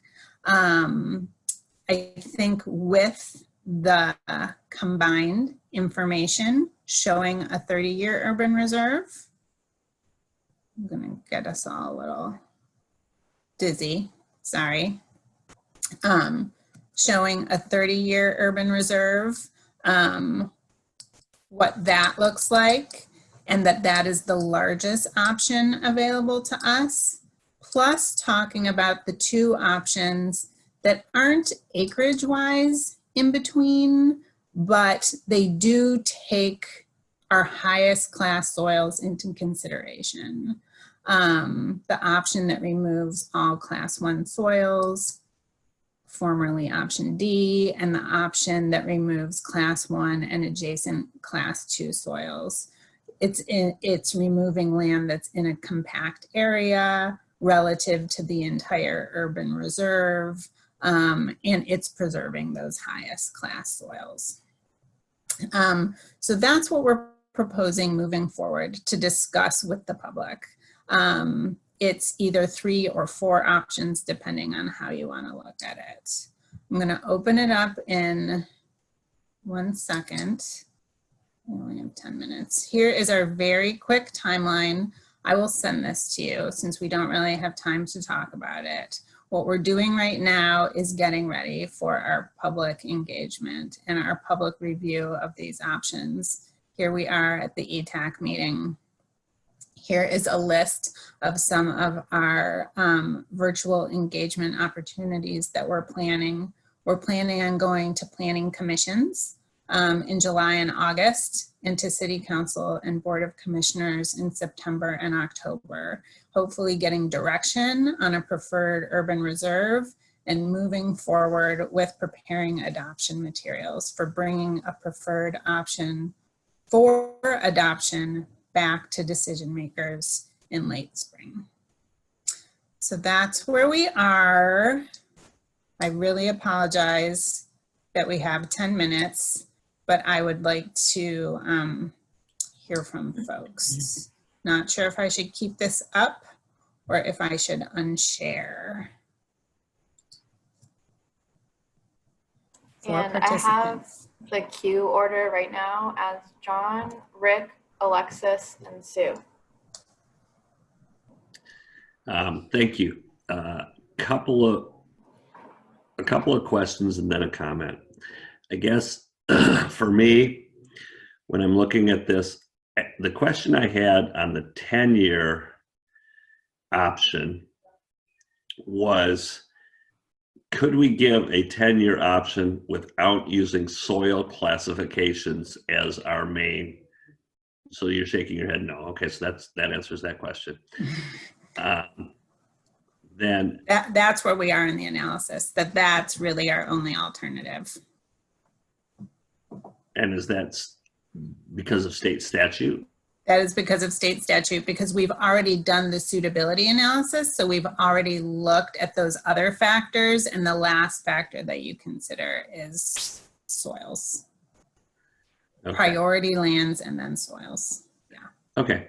So for me, as far as the public engagement process goes, I think this is the time that we were hoping to have the most amount of public engagement.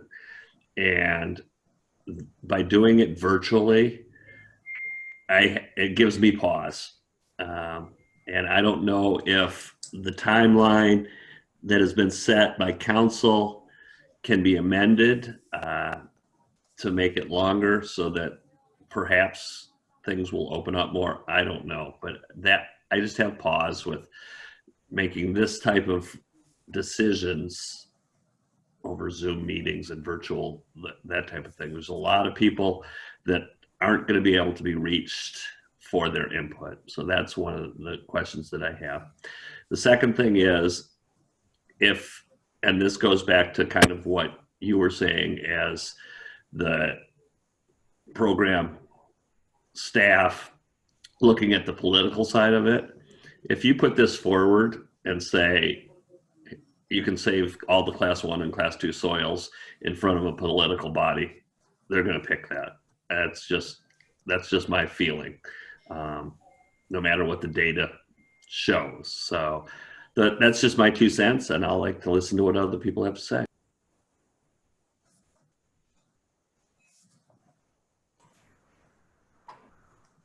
Sophie or Elena, are you keeping the queue? Yes, I have Rick, then Alexis, and I am making note of everybody after that, but we'll keep announcing it. Awesome. Okay, I think I'm here. I have a number of things, but I'm going to control myself a little bit here so other people would have it. As we went through this, I found myself listening to the words, we need to have, a 30-year we need to have. And that's not really true. We are trying to project what our 30-year goal might be. So the word need to me sort of had a problem with. I wonder if you could turn that into like a 30-year, I'm trying to catch my notes, 30-year land reserve, because we've talked about trying to get the public to understand we might not really need all this land. We're going to analyze things. Mm-hmm. And the word need keeps telling people you've got to have it. You've got to have it. You've got to have it. And I'm trying to get away from the concept of need. So maybe we just use that wording a little bit. And I assume at some point we're going to have a discussion in the document about we're not sure we're really going to need it. We're trying to plan for 30 years ahead, but who knows what we're going to do? We don't know if this is a 10-year land supply or if it's a 100-year land supply. So get that word need out of there would be my thought. One of the other comments I had was when you did, I think it was option E, when we talk about removing soils 1 and 2, we still include that developed arena area, which I think is substantial number of acres. I'm looking real quick. I've got everybody up in front of me. So I'll let you figure that out, because I think that there's a substantial amount of acres we're included in there that's got a lot of development on it. I mean, there's horse arenas, there's stables, there's all kinds of things on top of that. Yeah, and our capacity analysis, sorry, I didn't mean to cut you off. No, that's our fine. Capacity analysis does take that into consideration. It's not treating that as if it was vacant land. It's treating that, the development capacity on that as a much smaller area than the entire tax lot. Well, but when you're running horses and you're running an arena, you don't have land outside of that. Those are all places that horses use. So anyways, I'll let you guys deal with that, and I'll step back and see if anybody else wants to talk, and maybe I'll come back. All right, and I have Alexis, then Sue. Great. So I'll, you all might be able to guess that I was the only one that put the 10 years as our first choice, and I'll explain some of that reasoning.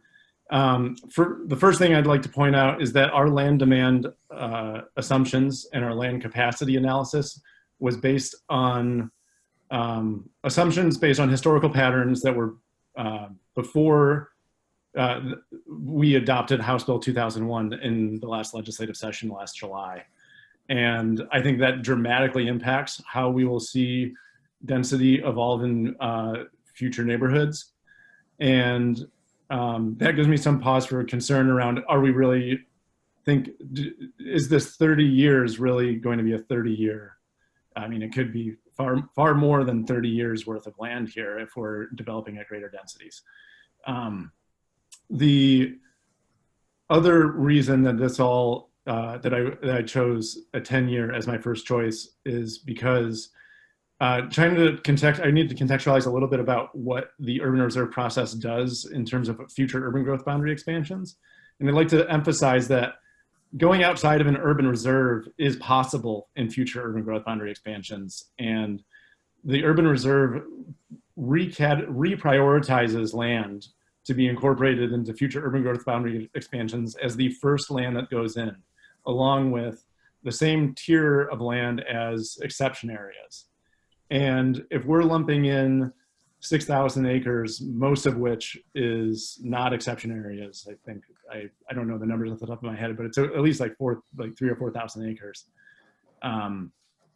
That land is going to be on the same par with exception areas, and we're going to likely see a lot of this prime farmland be incorporated into future urban growth boundaries before this exception areas, and that's a risk that we're concerned about.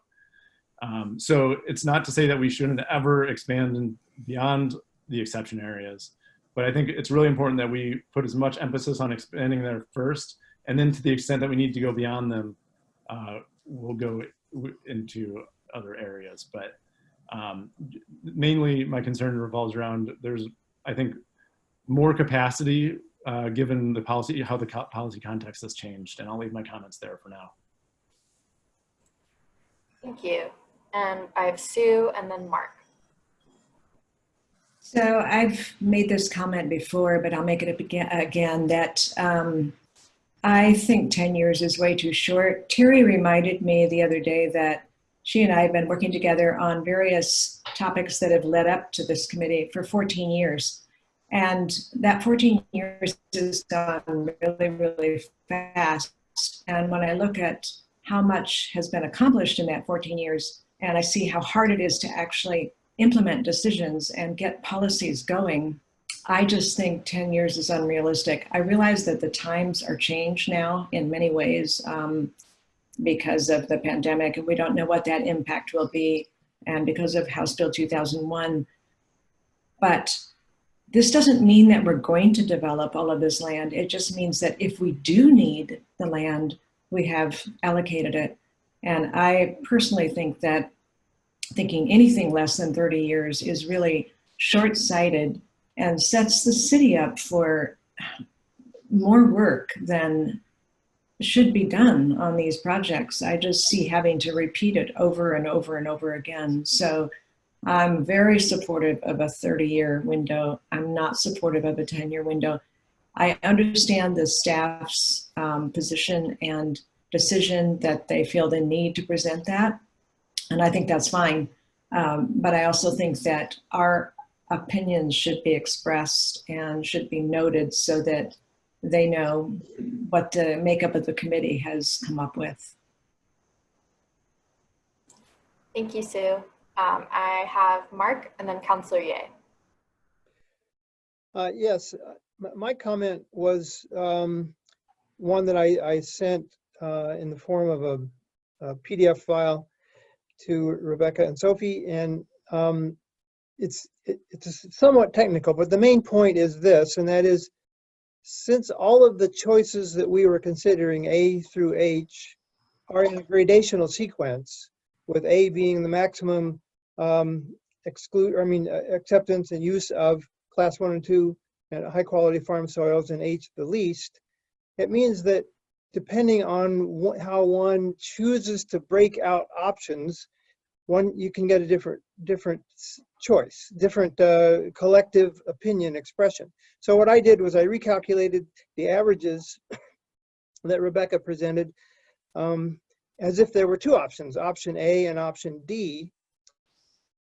And I included the votes from option A, B, and C together, and the votes from D, E, F, and G, and H together. And those being a binary choice, one for one that has a large quantity of, relatively in this set, a large quantity of high value soil, and the other one a very small quantity of high value soil. When it's recalculated as if it were a 2-option instead of a 7-option process, or 9, I've lost 9, I guess. It's probably 8. It's 8. Okay, it's 8. Okay. Then the vote comes out more favorable for option D than option A, for option D through H than it is for option A through C. And now I chose that as an arbitrary example, but it illustrates an opposite group conclusion in the numerical analysis. And thus, to the extent that we are relying on this kind of a numerical analysis to state some sort of an opinion or average or group view, it can be deceptive, and we have to be very careful about how that is formulated. And so, it's interesting to me to find that at least on the basis of the scoring that we already did, that there are apparently more essential votes for option D through H than for ABC. Now, option D, recall, is a 26-year or 27, whatever, plan. So it's not like it's very short, but it does preserve all the class 1 and 2 soils. So that was my point. And did I understand correctly, Rebecca, that is my comment on that is something that you sent out? I did. I forwarded it to everyone. Yeah. All right. Well, thank you. You can read it there too. That's all. Thank you. Do we Thanks, Mark. extend the meeting? Yeah, I was wondering if we needed extend the meeting. Yeah. I don't know actually how we do formally extend the meeting, but I had the meeting set until 8 o'clock, just in case. It would probably require a motion from somebody to extend for 15 minutes.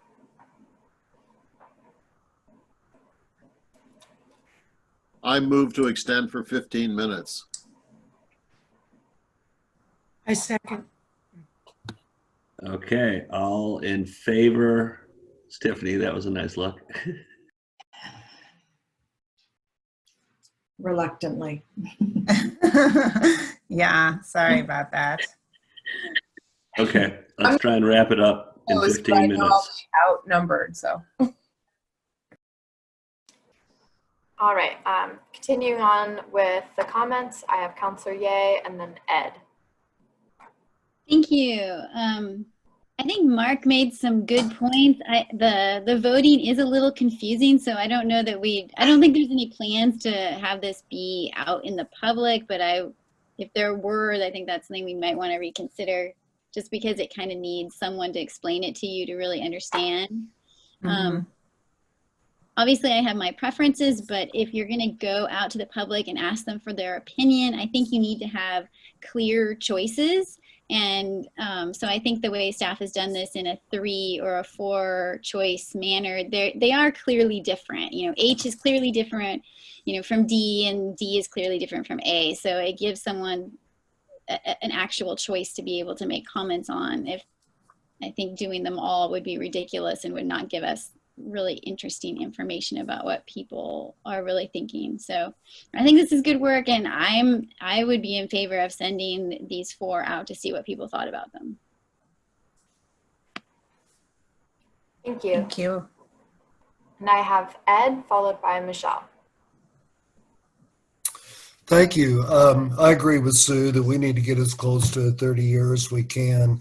And I'd have a big concern about assuming what HB or Senate Bill 2001 or the ADU bill will do until we have some historical data. It's a good effort to try to get more density, but haven't really seen it happen yet. And before we start affecting urban reserves, I think we need to have some historical data to rely on. That's it. Thank you. And I have Michelle followed by Sue. Mine's short. I think I said this last time, but I kind of just go back to the people who don't have as much context to this, who will respond to the visual part of these maps. And I'm thinking that all of the work that we put in, well, mostly you guys put into these maps will get lost when people just see what's presented. I'm thinking about the public now. And so I was kind of going off of what John was saying, that if people don't understand how we got to why we're talking about soils now and what we went through with suitability and priority and committed lands, then they're not going to understand why soils are so important. And then that will be lost, and then they will see all the yellow, and then they'll make their decision that way. So to me, it feels like a missed opportunity to not provide that context as to to not provide the context as to everything that got us to this moment and why we're using this as our. I don't mean to say that like it's not being thought of. It's just I'm trying to think about someone who's, you know, living near these areas and they're really concerned about it, and what are they first going to look at? Yeah, sure. I just want to say that we have not altered these maps now for this conversation, but for our conversation with the public, you're exactly right that we have to provide a lot more context, and for some people, a lot less information, right? And so that's why we have this long shopping list of different ways that people could potentially engage with this information. So we have been talking about doing a story map to talk about the options and to talk about how we got there, similar to our technical analysis story map. But also giving people infographics that they can download, and also sending letters out to all of our study area residents. So they don't just have postcards this time, but they have letters with more information. There may be internet issues with all those folks who are living outside of the city limits. It may be difficult for them to get some of this information online. So we want to make sure we have good information that we can send people on request, or that we can send people up front, or different ways that people can engage with this information. We've got our Engage Eugene website, which allows for interactive surveys, questionnaires, and interactive Q&A. People can ask a question and we can answer it online for the group to see. We thought about setting up office hours for study area residents and others where people could sign up online and come and meet with us if needed. So yeah, we've taken note of a lot of information that we need to share for context, and I apologize that this was so sort of sped through at this point, because it's helpful for all of us to have that context. But that's a good reminder, and we are trying to take that into consideration. And I'll stop talking now. Thank you, Rebecca. I have Sue followed by Rick. Well, first of all, I want to say that I think the staff work that's been done on this is just phenomenal. The amount of information that you have researched and gathered and collated and condensed is incredible. So I really applaud that. But I used to be an elementary school teacher, and I just keep going back to how fewer choices are better than a lot of choices. And so I just want to make that comment again. Mark reminded me of it when he said it, and Jennifer's comments as well. I think we really, when it comes to the public aspect of this, it's so important that it is clear. Not that they won't want more information than you present and you'll have the backup information, but I think simplicity is important. Yeah, thank you.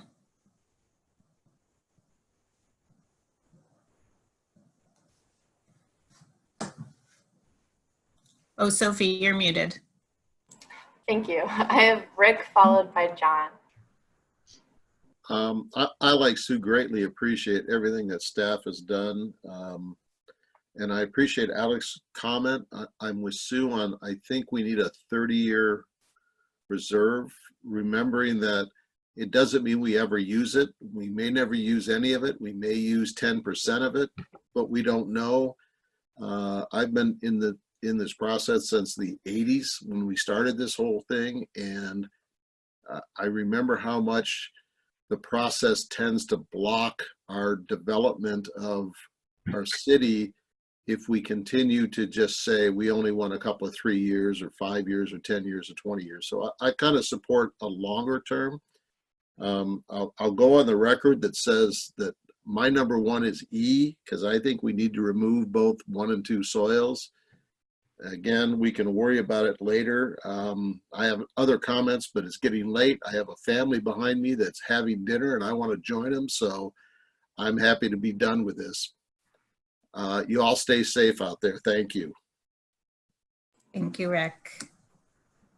I have John followed by Lisa. Thank you. So again, I'm looking at this timeline.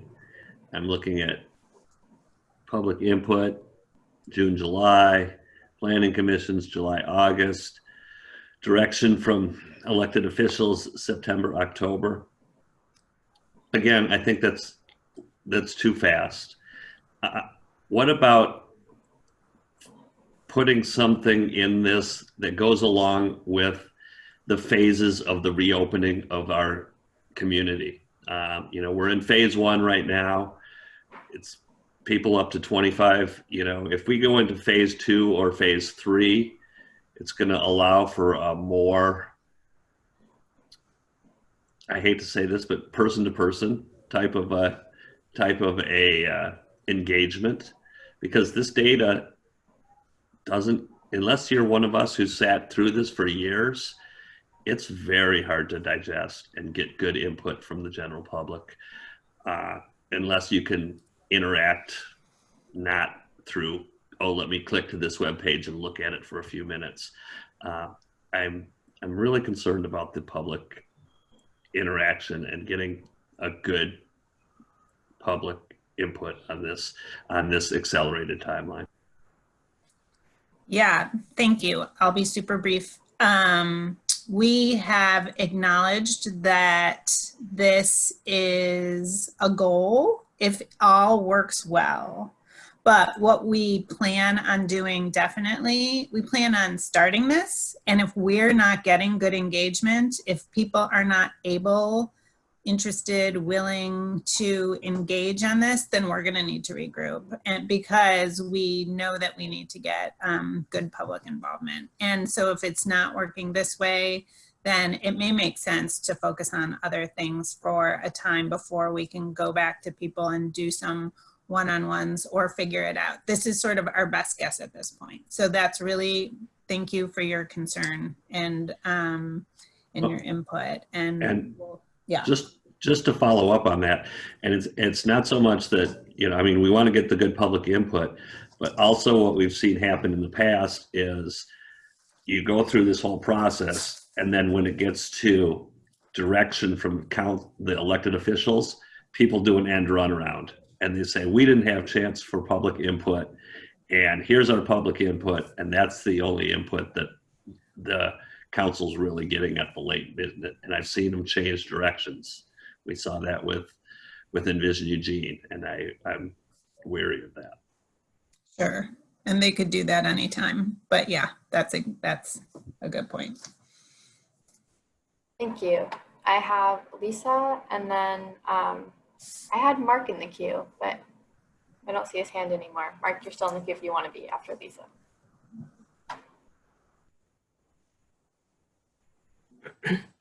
Thank you. I really appreciate hearing everyone's perspective, their comments. And I think because of the work I do, I see things very intersectionally. So excuse me if, I'm looking at this in a different way. I appreciate what Mark was saying about the way the trend of the voting was, that there might actually be more support for options that preserve farmland and are not necessarily wedded to a 30-year urban reserves plan. And I want to say that I hope we're not wedded necessarily to a 30-year option, because look around, our world has changed in the last few months. And we have seen the need for being self-reliant on how we produce our food. And if you've been reading the papers, you've seen that meat processing plants have shut down, that we can't get imports from other countries for various vegetables, that our farm workers are being quarantined. These are trends that are related to a lot of the issues that should be informing our decisions. And whether you want to say it's a pandemic or pandemics are related to climate change, or, however all these things are connected, our decisions around this urban growth, urban reserves must take into account, I would hope, looking not only 30 years out, but much farther out, and seeing the connections between how we'll have livable lives. So I guess I'm not picking A or B or C. I'm suggesting that maybe at this point in time, we not be so concerned about whether this meets a 30-year urban reserves plan, or whether this is a plan that can really provide for the livability of our community. Thank you. Thank you. And I have Mark. Yes, I just one comment on the 30-year plan possibility, and that is, if we were to adopt the 30-year plan, even though in principle in the urban growth boundary moving process, in principle, the class 1 and 2 soils, the prime farmland, could be preserved. The reality will be, I think, that once, and as I understand the process, once it is in the urban reserve plan, it becomes all neutral. That is, there will be political pressure to develop whatever parcel somebody wants to develop for whatever reason. And the fact that some of us may have felt that we should conserve the farmland, as along the lines of what Lisa just expressed, is out the window. I mean, it is no longer going to be a consideration because it's in the urban reserve. And whereas if we keep it out of the urban reserve and present a 27-year plan, say, or whatever shorter, then we are being more active in being able to help prevent the condition that Lisa was referring to, and that is losing our ability to produce, contributing to the ongoing loss of farmland that we need for food production. That's all. Thanks.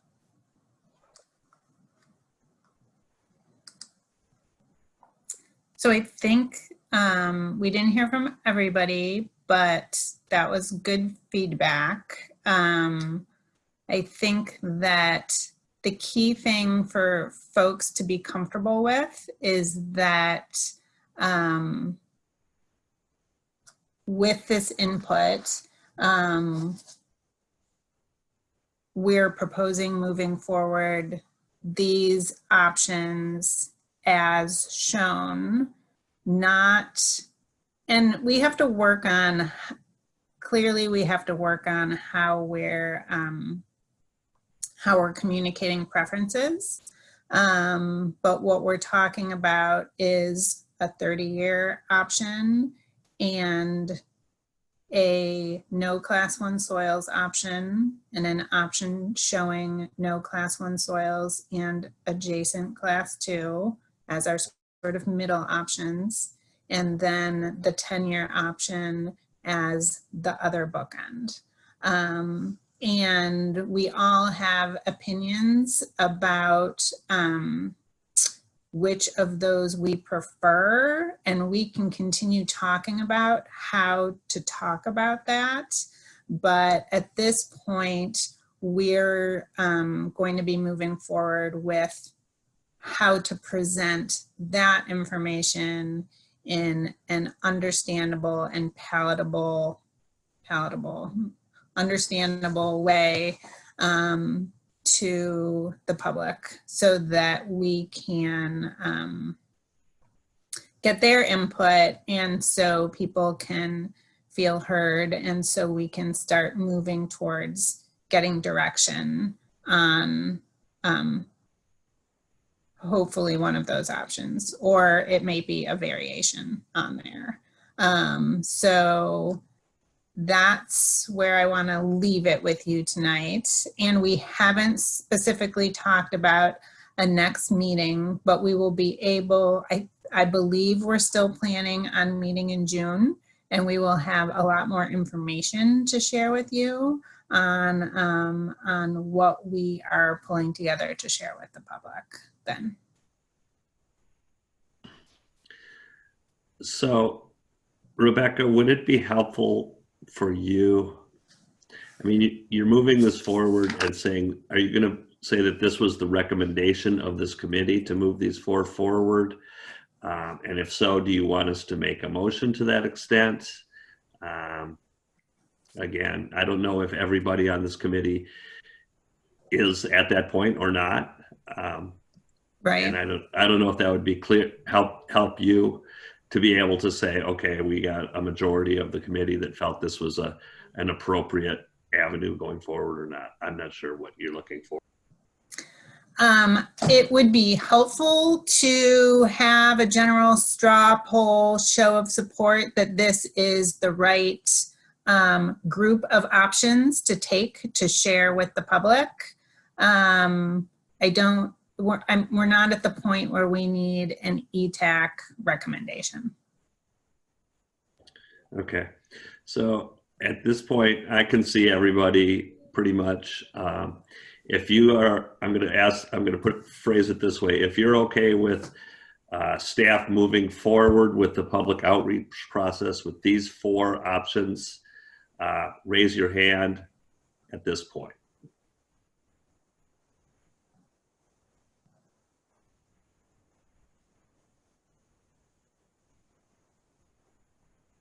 Okay. And then those that would want to present something else, raise your hand.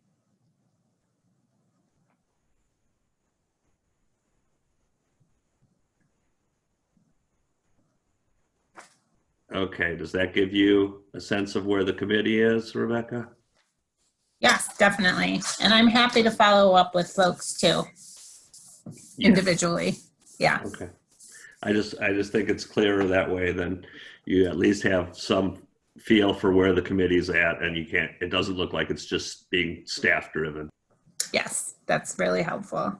Thank you. Thank you all for staying a half an hour late. I appreciate it. Rick, go eat food with your grandkids. And thank you, everyone. It was great seeing you. Thanks, everyone. Best birthday ever. Oh, should we all sing? No, maybe not. Hi, everyone.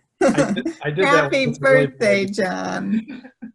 Yeah, happy birthday. Happy birthday. Happy birthday. Happy birthday.